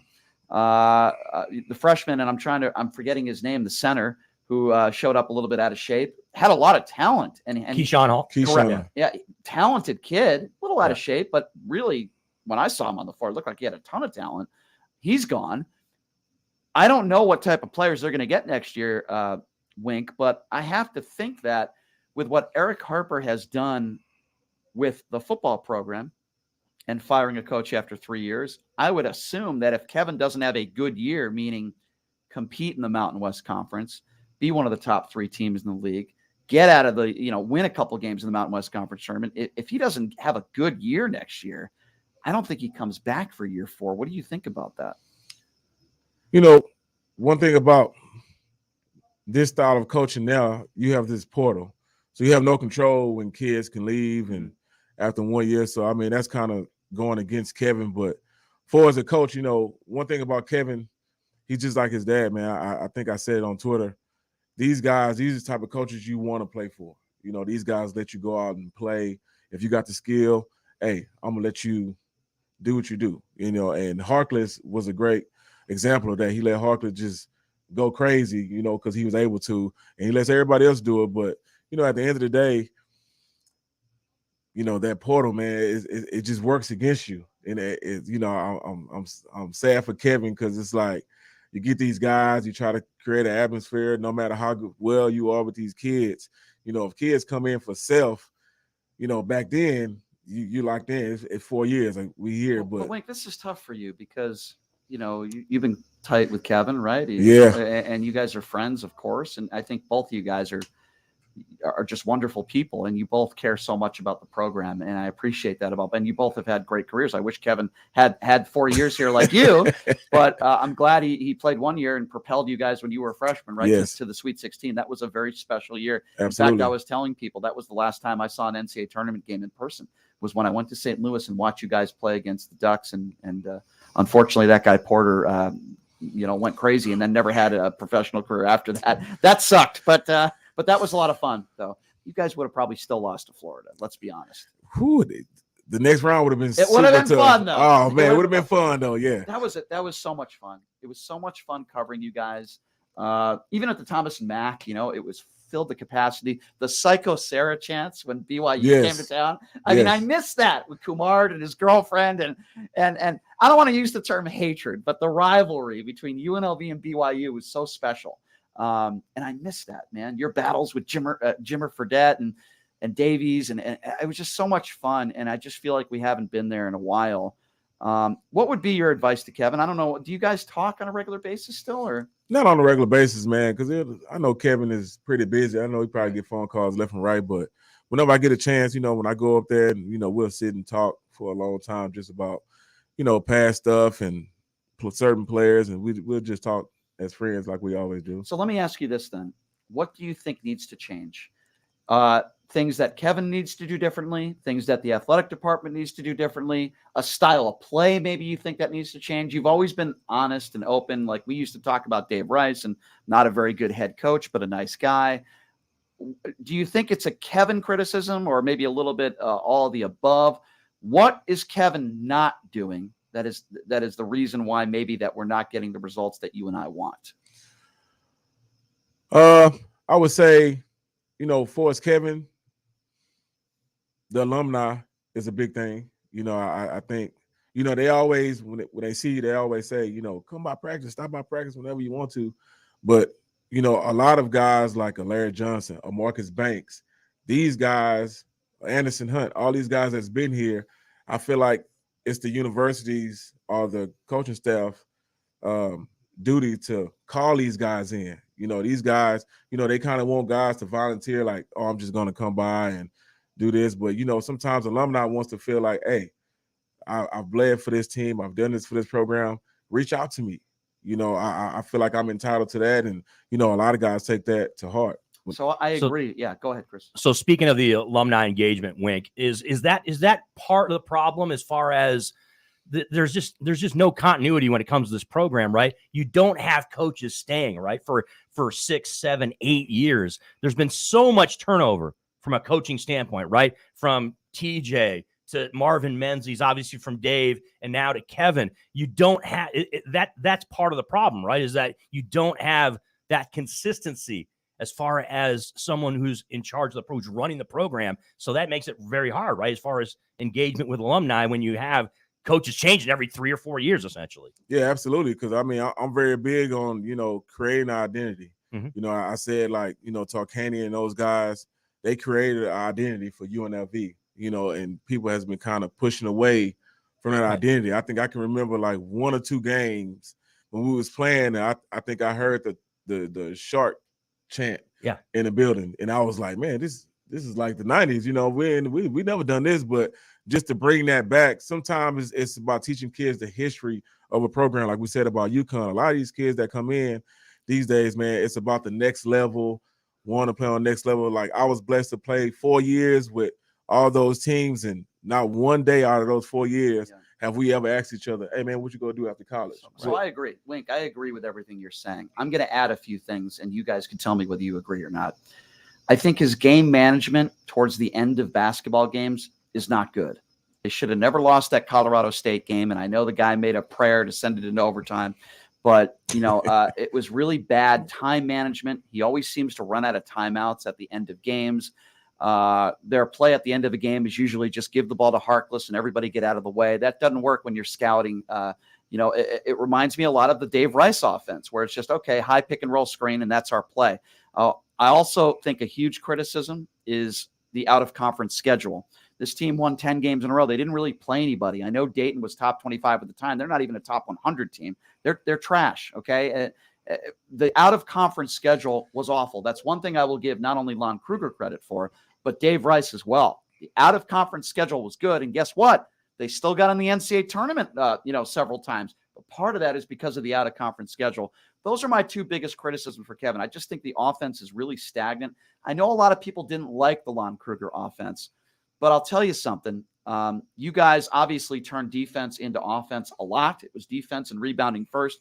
But I thought Lon Kruger's offense the half-court offense was pretty good. You guys were moving without the basketball pretty well. It wasn't stagnant. I feel like Kevin Kruger's offense is stagnant. Usually you've got 3 guys just standing around, and at the maximum, you got 2 guys, maybe somebody setting a pick and roll. There's no cutting. There's not a lot of movement without the basketball. And those are my criticisms of Kevin. I think for the first month of the year, they were playing defense at a very high level, and then they lost confidence. And I hate to say they weren't working as hard. I hope they were, but it looked like they kind of gave up the last month of the season. The effort wasn't there.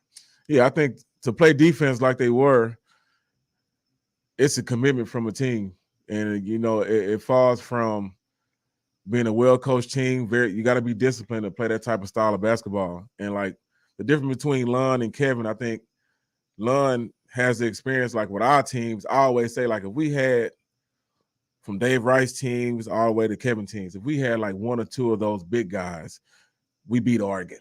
You know, we Elite 8. You know, but we, you know, our starting 4 or 5 was Renee at 6'5" and Joe Dog at 6'5". That was our 2 biggest players. Right. And you know, it's a discipline thing, man. And like you said, like, the offense is pretty stagnant. It's been times where I watch the games and I'm watching Harkless do his thing, and I can see.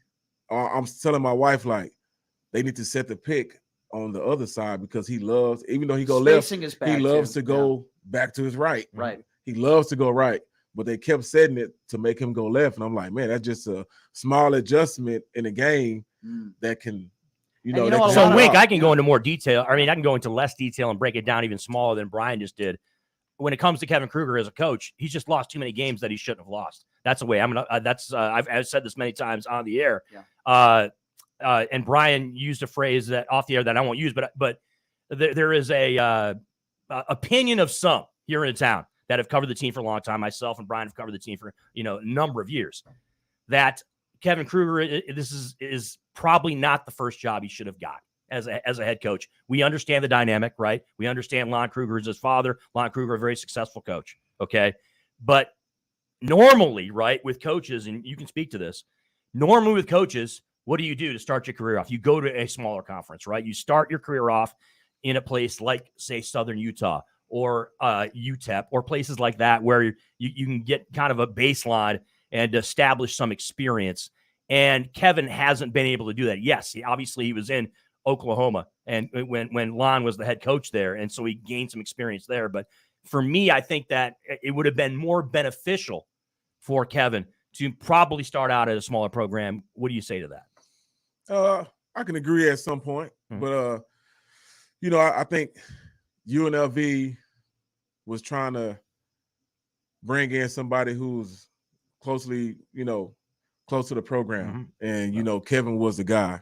When they hired Kevin, the first thing I said was like, okay, they're kind of going into the right direction, bringing in a familiar face to the coaching staff, but just with the not talking bad about nobody, but like the assistant coaches, everybody on the bench, they don't know anything about UNLV. Not saying that they don't know how to coach or anything like that, but like I think a lot of people underestimate how tough the conference is. I agree. A lot of people come from bigger conferences. They've been at the big schools, and they come here. It's like, okay, but Kevin got unlucky too. I will defend him here.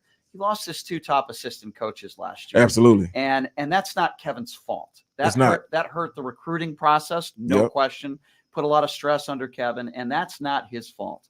With that being said, they have to get players. Now, what's concerning to me, besides the X's and O's stuff we talked about, and I agree with everything you said, Wink, we're on the same page about reaching out to alumni. I agree with that. With that being said, let's just call it for what it is. Players that are leaving the program is very bad and very telling. When Lon was coaching here, you didn't see guys leaving saying, I hate this program. I want to get out of here. And listen, I'm not putting words in Gilbert's mouth. I don't know exactly why he left, but obviously these players, there's a reason why they're leaving. And I always thought Kevin was, guys liked him. He's a player's coach. Something has changed in the last several months, and maybe it's losing. I don't know. But having arguably your top 2 talents, right, leave the program after this year is a very bad sign for Kevin. And that is what leads me to believe that while I hope I'm wrong, I'm going to try to be hopeful. But I don't know if this works out for Kevin. And to me, that's very telling when you have a bad year and players are going elsewhere. What do you make of that? I'm not against a player leaving if it's a valuable reason. If a guy's not playing at all, like, of course, I get it. But, like I said, man, when you recruit these kids and you bring guys in, like Coach Kruger, I always go back. The guys we brought in, I don't think we brought in any All-Americans. We brought in guys who was pieces to fit the team.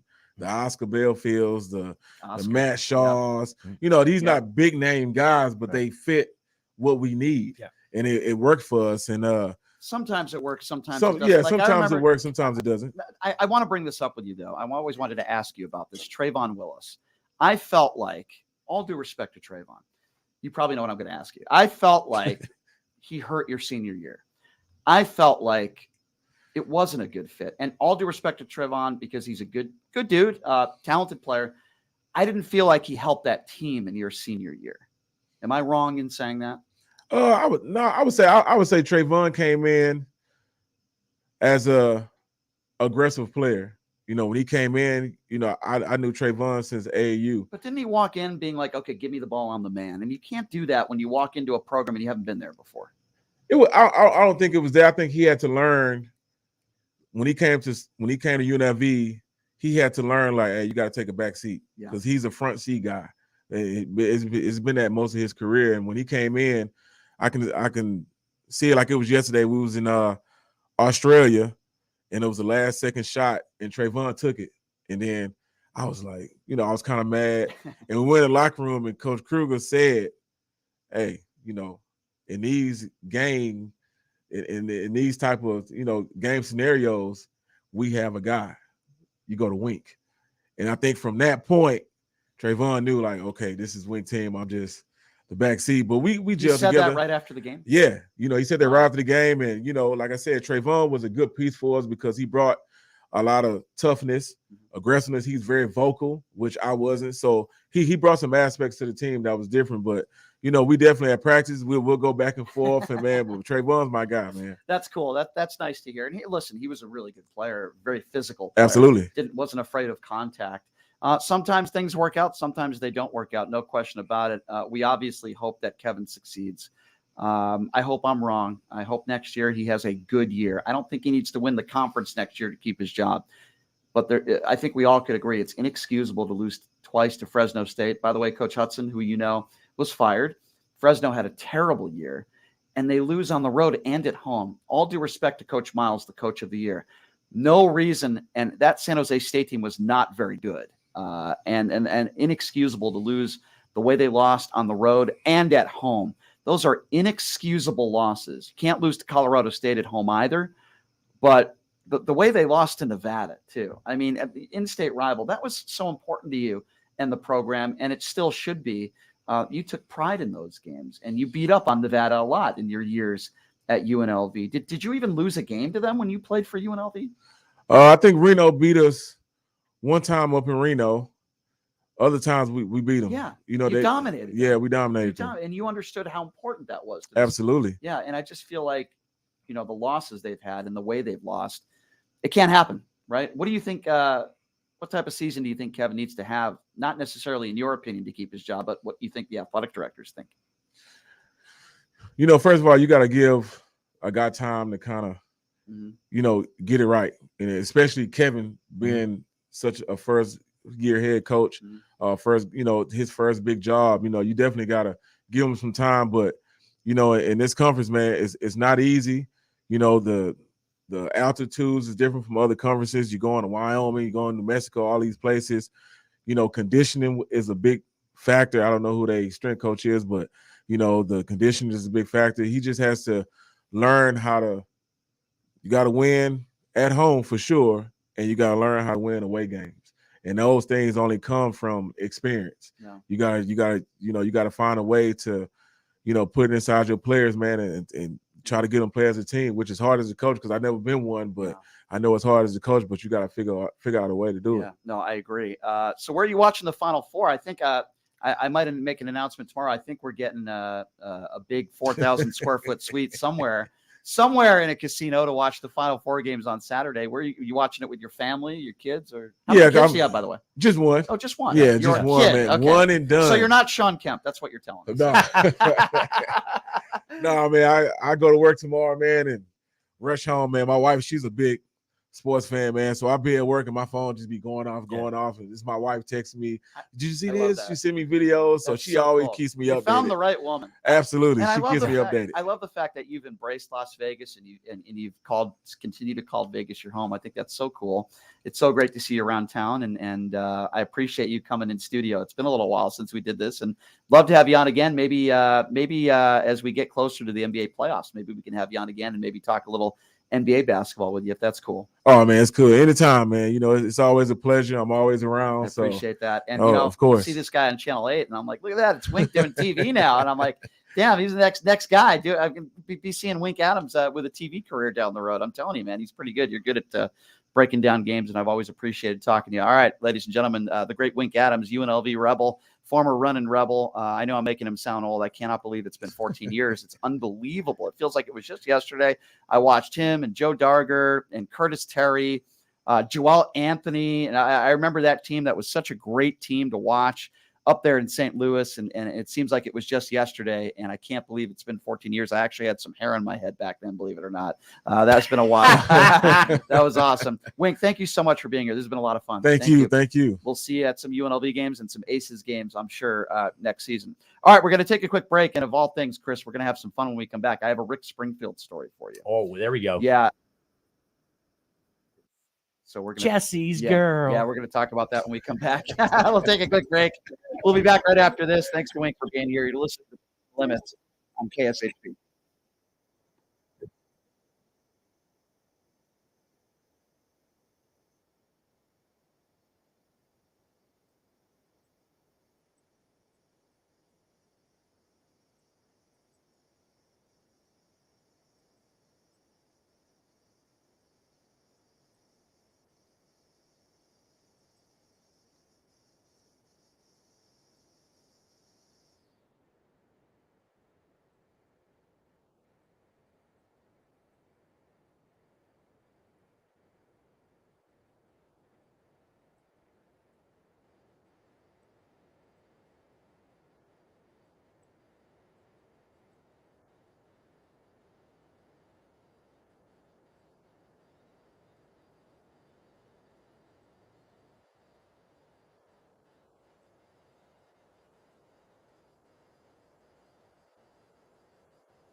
Everybody, it's Brian Shapiro. I want to tell you guys about Sahara West Urgent Care, located in southwest corner of Sahara and Jones. We're open Monday through Friday, 9 p.m. Saturday, 9 a.m. to 5 p.m. At Sahara West Urgent Care, they'll take care of all your healthcare needs. Routine services such as physicals, STD testing, car accident treatment, and work injuries, you name it, they do it. They have on-site X-ray, EKG, ultrasound, and labs. They treat chronic conditions such as asthma, blood pressure, diabetes, and more. They also offer general wellness exams, treatments such as testosterone enhancement and cancer screening. They're located on Sahara, 6125 West Sahara Avenue. Their number is 702-248-0554. And the best part, they accept most major insurances and affordable cash pay prices, office visits starting at just $95. And I'm also a client. So please give them a call, 702-248-0554.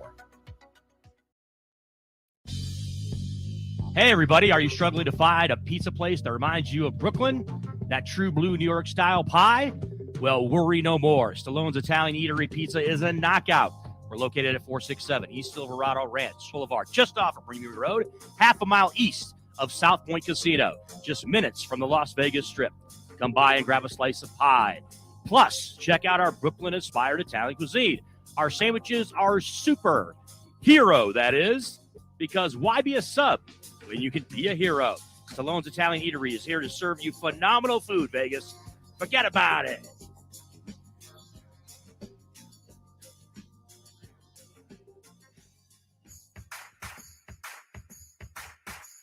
Look, it's impossible for the average person to find a great attorney out there. There's so much misinformation. Now, let me introduce you to former Chief Deputy District Attorney Thomas Moskal. He was Las Vegas's top DUI prosecutor for years. He prosecuted the most high-profile DUI cases in Clark County. No one knows more about DUI law in Nevada. Just Google it. If you get charged with DUI, whether it's a misdemeanor or even more importantly, a felony, you need Thomas Moskal representing you. His relationships with the prosecutors and judges and his knowledge of DUI law to work for you. So give him a call now or text him at 702-848-5555. It's your life and liberty that's at stake. Don't wait. Call now. That number again, 702-848-5555.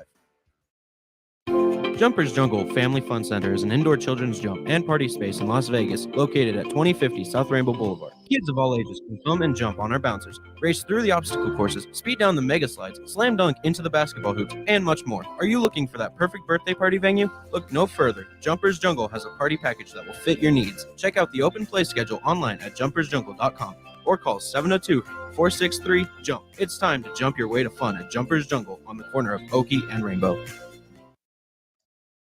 All right, welcome back. It is Pushing the Limits on a Monday. Thanks to Adams for joining us. Love that guy. Yeah, we need. I was going to talk about the fan support, and as well as UNLV basketball. And we talked about all the things that we're about to talk about now. All the stuff going on in Vegas, man, it really does put UNLV basketball and Kevin Kruger and his behind the eight ball because there's just so much stuff going on that it's really tough to find a place for UNLV basketball, and it's a program that's emerging, right? They're trying to get better as a program, but as far as support and as far as getting attention here in town, it's going to be tougher and tougher with all this stuff going on. Well, around Las speaking Vegas. of stuff going on, I wanted to get to our good friends at Jackson's Bar and Grill.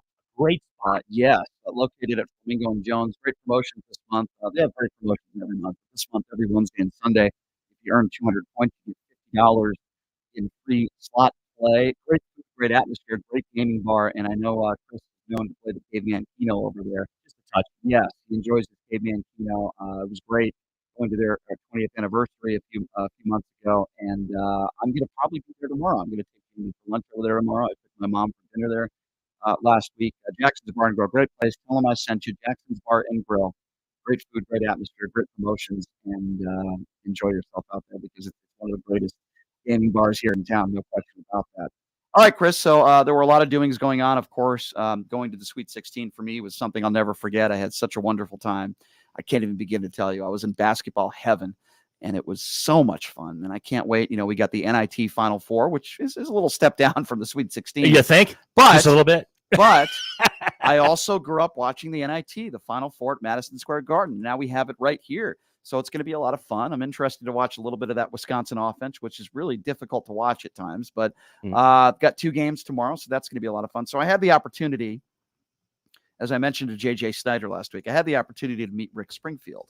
And it was a sound check affair where you go, you watch Rick Springfield do some sound check, and then you get to meet him afterwards. And for those of you kids out there in PTL land that don't know, Rick Springfield was huge back in the 1980s as a singer and as an actor.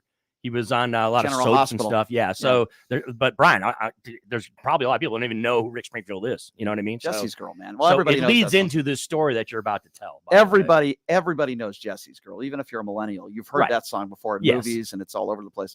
So anyway, we go there, we watch the sound check, and listen, I'll be honest with you, I'm not a Rick Springfield fan. Wait a minute, time out. You went to a sound check for I Rick did. Springfield? I You wasn't- didn't just go to the actual show. I did go to the show as you're- well, but I went to the sound check because number one, I was invited, and I was Yeah. able to bring a few friends of mine, and it was an opportunity with like 20 people there to watch his sound check at the Stratosphere, and and you get to meet him afterwards, and that's kind of cool. Yeah, I'm not going to toss that up, even though I'm not. I mean, I like a few of his songs, right? Talented guy, but I wouldn't like spend $200 for a ticket to see Rick Springfield, but if someone's going to offer me, and I go, okay. So I said, great. Yeah.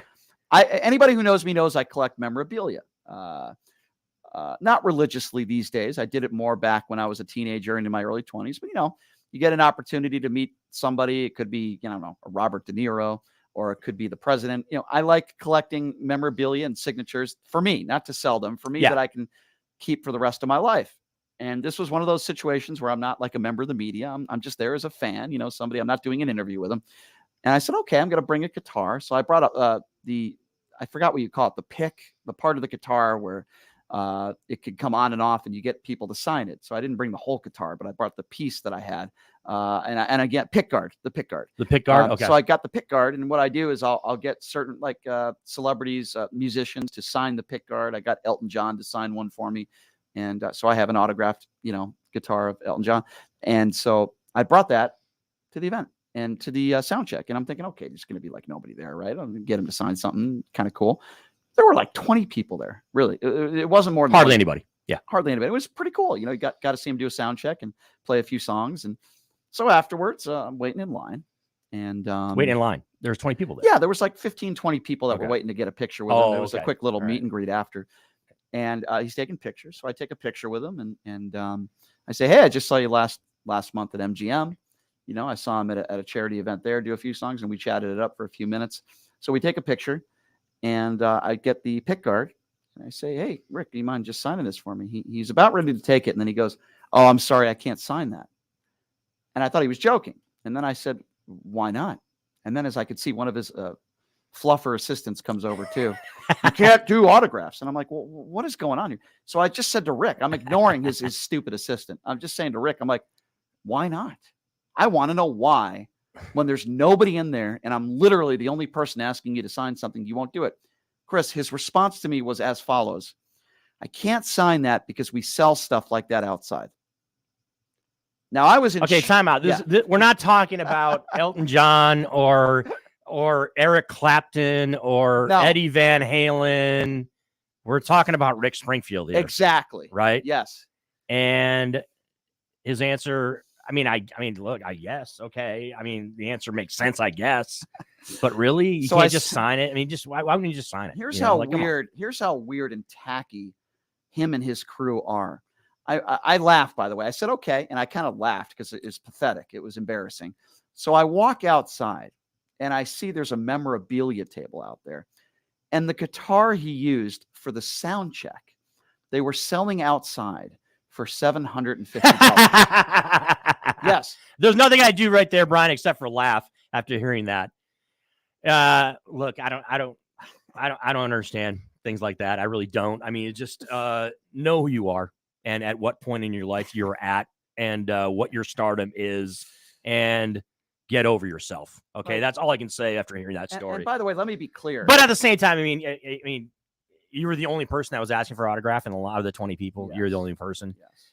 There's a side of me that says, okay, Brian, you're the only person. You probably shouldn't be. If you knew that you weren't supposed to do, maybe you shouldn't. Not true though. But also, I also will go on the other side and say, Rick, just sign the thing. Okay, not a big deal. Just sign the pick guard or whatever it is, and be done with it. Yeah, it didn't have to be it didn't have to be any kind of issue that it ended up apparently being, right? Where there had to be a back and forth and there had to be Shapiro needed an explanation and Rick had to give one. I did forget something, to me, Chris. it's just, I'm leaving something else, right? There was a woman that looked like she was in her late 70s and she said it was her birthday and he signed her chest. Obviously you're talking about a body part, whatever. He did do that for her, not for me, not for a 42-year-old. He could have signed the pick guard. Bald man. Just do it. It was a little bit surprising. Yeah, that was a little strange. The show was okay. It's not really my thing. Taylor Swift was in town. I definitely would have rather have gone see. So the Swifties were running rampant over Vegas, Brian. You want to talk about fan support? You're talking about 50,000 plus at Allegiant Stadium 2 nights, I believe she was here. Correct. In town, and it was the talk of the Strip. There's people even that are not Taylor Swift fans that were talking about her being here in town. So obviously that took up a big part of here in Vegas. Myself, I had a chance to go out and catch a couple football games. Went and saw the season opener of the indoor football league, the Arena League, which is now essentially the Arena League. Did you wager on the game? I checked that game. I did not bet on it. Okay, I just was there for the experience, and they put on a good show there at the Dollar Loan Center for that game. And then I went to the XFL game too down at Cashman Center, where the Vegas Vipers got absolutely blasted by the St. Louis Battlehawks. So, doesn't your friend coach one of those teams? Yeah, Mike Davis is a buddy of mine who's the head coach of the Nighthawks. Absolutely not. They won on Saturday night and started the season off nice. So we'll see what they can do this year. They're a decent team in the IFL. But in the midst of all the college basketball madness that was going on all around us, both here in Vegas and around the country, I got a chance to catch some football. Did you get any Nighthawk autographs? Did anybody? I did not get any autographs. I was hanging out with some of the injured players though, and talking some Arena League football with some of the injured players. Those games are entertaining, by the way. They are. It's kind of fun. It's a good atmosphere. Look, it's not a pricey ticket, right? No. So it's good for the families here in Vegas. If you're a football fan, people love their football, right? It doesn't matter if it's indoors or outdoors. And so I was kind of impressed. Again, we were talking about this at the games with all the stuff going on this weekend. You had the fight, obviously, that was going on. It's a fight weekend. Mm-hmm. You've got the Sweet 16 in town, the West Regional in town that you attended as well too, and all the other stuff going. And as we talked about Taylor Swift and Rick Springfield, I guess I'm throwing him in there, and all the other entertainment stuff going on in town. So it's spread pretty thin as far as your options, right, in Vegas, as far as entertainment. So I was impressed to see the number of fans that are out at Cashman Field for the Vegas Vipers game in the XFL. Even though the team is really bad this year, and then and to see the season opener for the Nighthawks, had a decent crowd there in Henderson, probably 3,000-4,000 that were there at the Dollar Loan Center for that game. So Vegas Golden Knights out of town. They were in Edmonton playing the Oilers, and they're back tomorrow night here at the T-Mobile. So the Vegas Golden Knights will be back in town this week. But yeah, it was obviously a basketball loaded when it comes to sports weekend as far as having the first time ever having the NCAA tournament here in Vegas. Yeah, I had a lot of fun. That was I definitely had a lot more fun there than I did at the Rick Springfield concert. But and look, that was super cool seeing that you got a picture with Bill. Bill Murray is an American icon, not just a a movie star. The guy's an American icon. I'm glad you're talking about someone who we're talking about Jack Nicholson, that type of let me give you the story. Person that was here. So I'm walking around the stands and I'm mingling. It's like an hour before the game, and I'm just kind of walking around, and I'm with Brian Feldman from Fox Sports, and we're talking about Jim Calhoun.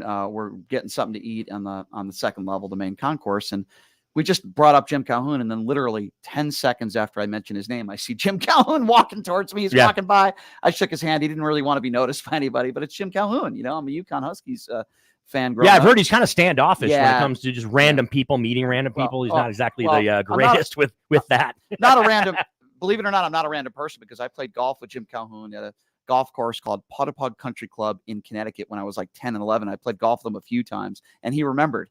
Oh, okay. So I you have a connection there. Yeah. I told him, and he remembered. He's like, "Wow, you've gotten a little older." And I said, "So have you." And he started laughing, and I just said, "Good to see you in Vegas, Coach." And we maybe a minute conversation, but it's Jim Calhoun. It was really cool. Yeah. So I run into him, right? Then all of a sudden, I'm walking down to the floor area, and I see a guy with a very large beard wearing Arkansas shirt, and I'm like, "Oh my gosh, that's John Daly. John Daly in Vegas." Something tells me he had some action on the game. Arkansas but I gave him a quick fist bump. And I said, the only thing I said, I didn't even get a picture with him or anything. I just said, "John, how much money you get on this game?" And he looks at me and he goes, "Too much."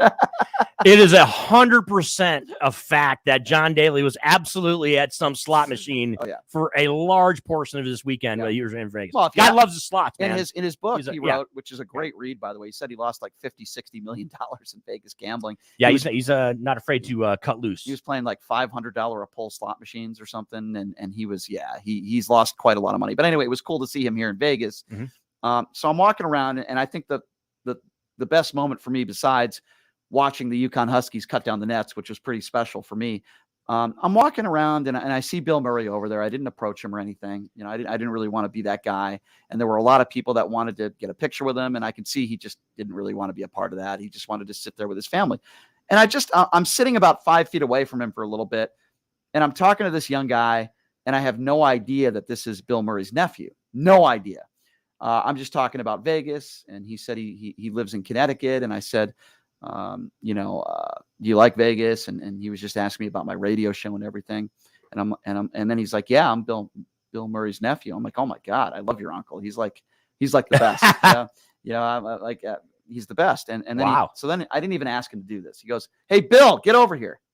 Like 5 feet away. Yeah. He turns around, he comes over. I'm like, "Bill Murray's coming over." I'm like, "Oh my God." He's like, "This guy does a radio show." He's like, "Oh, cool." And then so he's over there, and I say, "Bill, you mind if is it okay if I take a quick picture with you?" He says, "Come again?"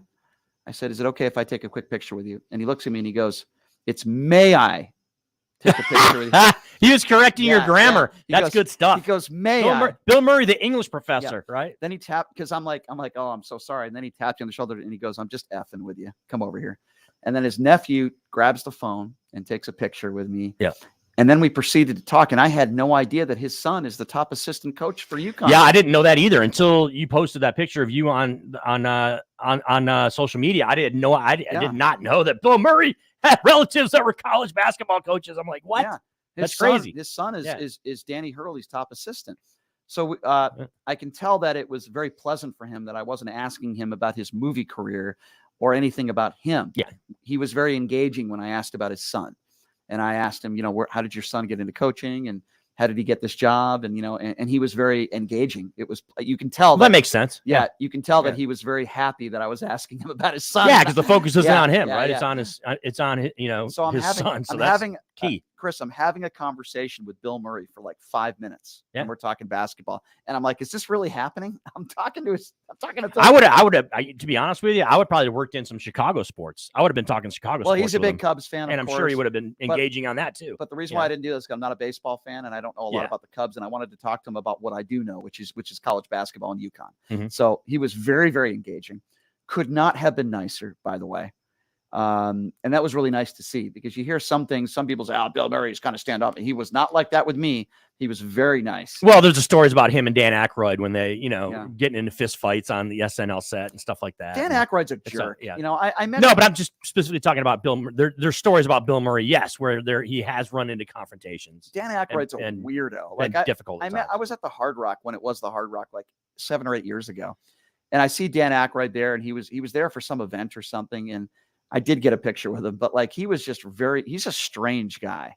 Dan Aykroyd's a weird dude. He's a weirdo. Yeah, but anyway, Ghostbusters, I mean, come on. Those guys are legends. But classics. Yeah. Very cool to meet Bill Murray. That was very special for me because, he's Bill Murray, right? So, after the game, I'm talking to after the Gonzaga loss to UConn, me and Brian Feldman, we literally ran into Drew Timme. We're leaving the press conference, we're getting out of there, and Drew Timme's walking towards us, and we talked to him for a few minutes, and what a nice guy.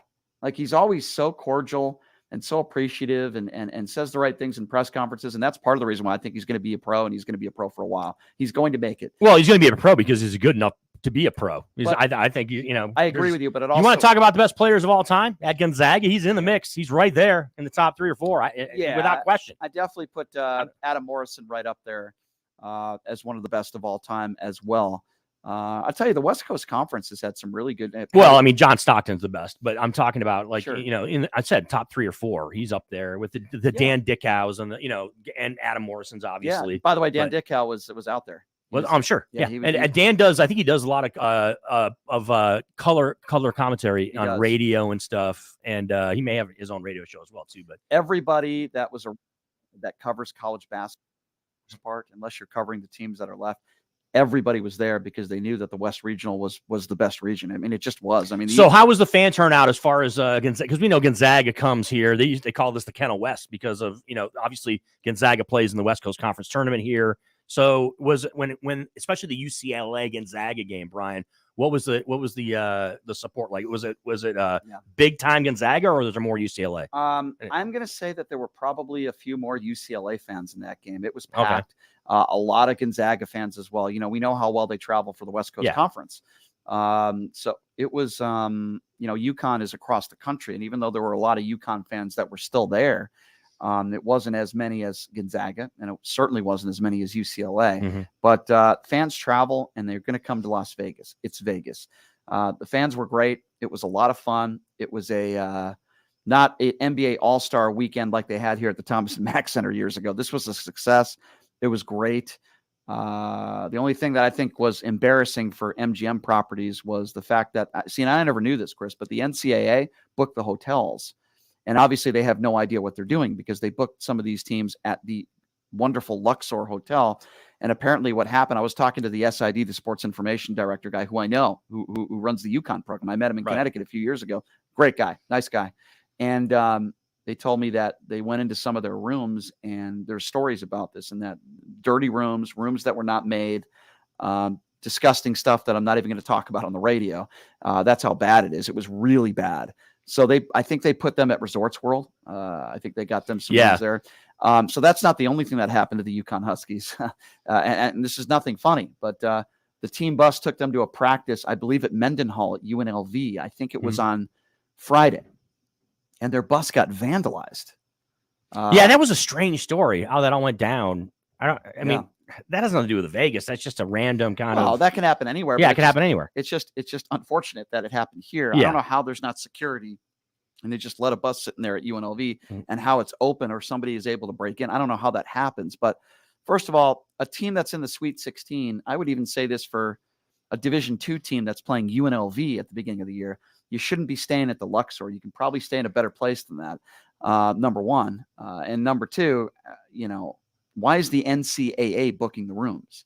What are you doing? Let the teams book the rooms. Like, I don't understand that. Well, I don't know how the logistics go with that. Yeah, well, it's just a really, who makes those decisions, but it's just a really weird circumstance. But I asked Danny Hurley after their win. I said, "What do you think about, the Sweet 16 here in Vegas?" And he said he loved the venue. He loved T-Mobile, which I agree. I think T-Mobile's a great venue for basketball. Absolutely. Yeah. He said he loved it. He said he loved the bright lights of Vegas. And then the players were kind of laughing a little bit. But it was all in all, it was a huge success for Las Vegas. And it was a precursor, right, Brian? Because we will have the Final Four here sooner than later. I think they're talking about even as early as 2028. They could have the Final Four here in Vegas. I think that, look, I mean, it's the Final Fours are usually in much bigger venues, which will be it'll be Allegiant Stadium is where they would have it. And I think Allegiant would be outstanding when it comes to a Final Four. You mean we're going to have Jim Nance here? So we'll the have road to the Final Four, and you'll have all the pageantry. That is the Final Four. Yeah. But Jim yes, Nance. but that it's a great lead in, and of course there was the tie-in to UNLV here with the Sweet 16 and the regional being here. You had obviously Anderson Hunt was at one of the games or both the games. You saw Stacey Augmon take the picture next to the UNLV logo that's on the floor there. So it was cool to kind of see that. PJ Carlissimo was doing doing the radio, a lot of the radio work on all those games here in Vegas, was mentioning a lot about Jerry Tarkanian and the UNLV influence on college basketball. So I think it was kind of cool to see that UNLV was implemented into all the festivities that were the West Regional here in Las Vegas. Oh yeah. I mean, it was a huge success. Yeah. And like I said, it's one of the best basketball experiences I've had in 20 years in Vegas. I mean, the only thing to me that tops this was when I watched Kobe Bryant and LeBron James practicing in a high school gym here, Valley High School, when they were preparing for the FIBA championships here, where they had to qualify for the Olympics. And I saw them play like 6 games in 8 days.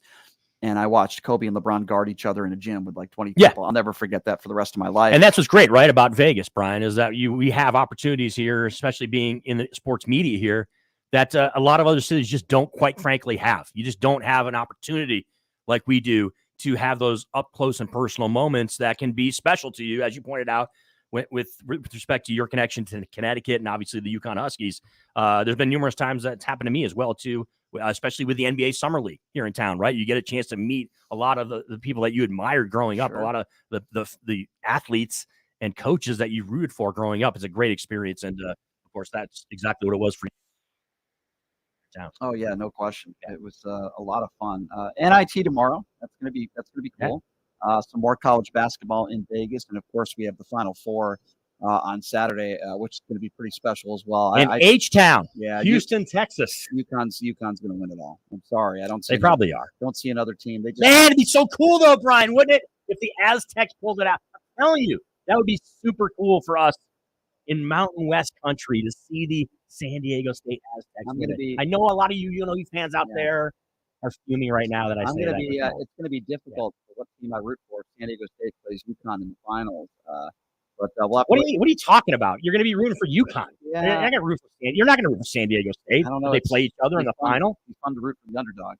But I don't know. We'll have to wait and see what happens. And you're not going to root for FAU if they're in the final. True. So, well, Chris, thank you for being here. Good time. Appreciate it. I got to get your NIT picks tomorrow. And appreciate everybody for joining us. Jamie D will be back in the house tomorrow as my co-host. And we're going to follow this breaking news story of this horrible school shooting. We have a comedian in studio and a dominatrix coming in studio. Boy, that should be an interesting one at KSHP. All right, folks, we'll see you tomorrow. Have a great day, everybody.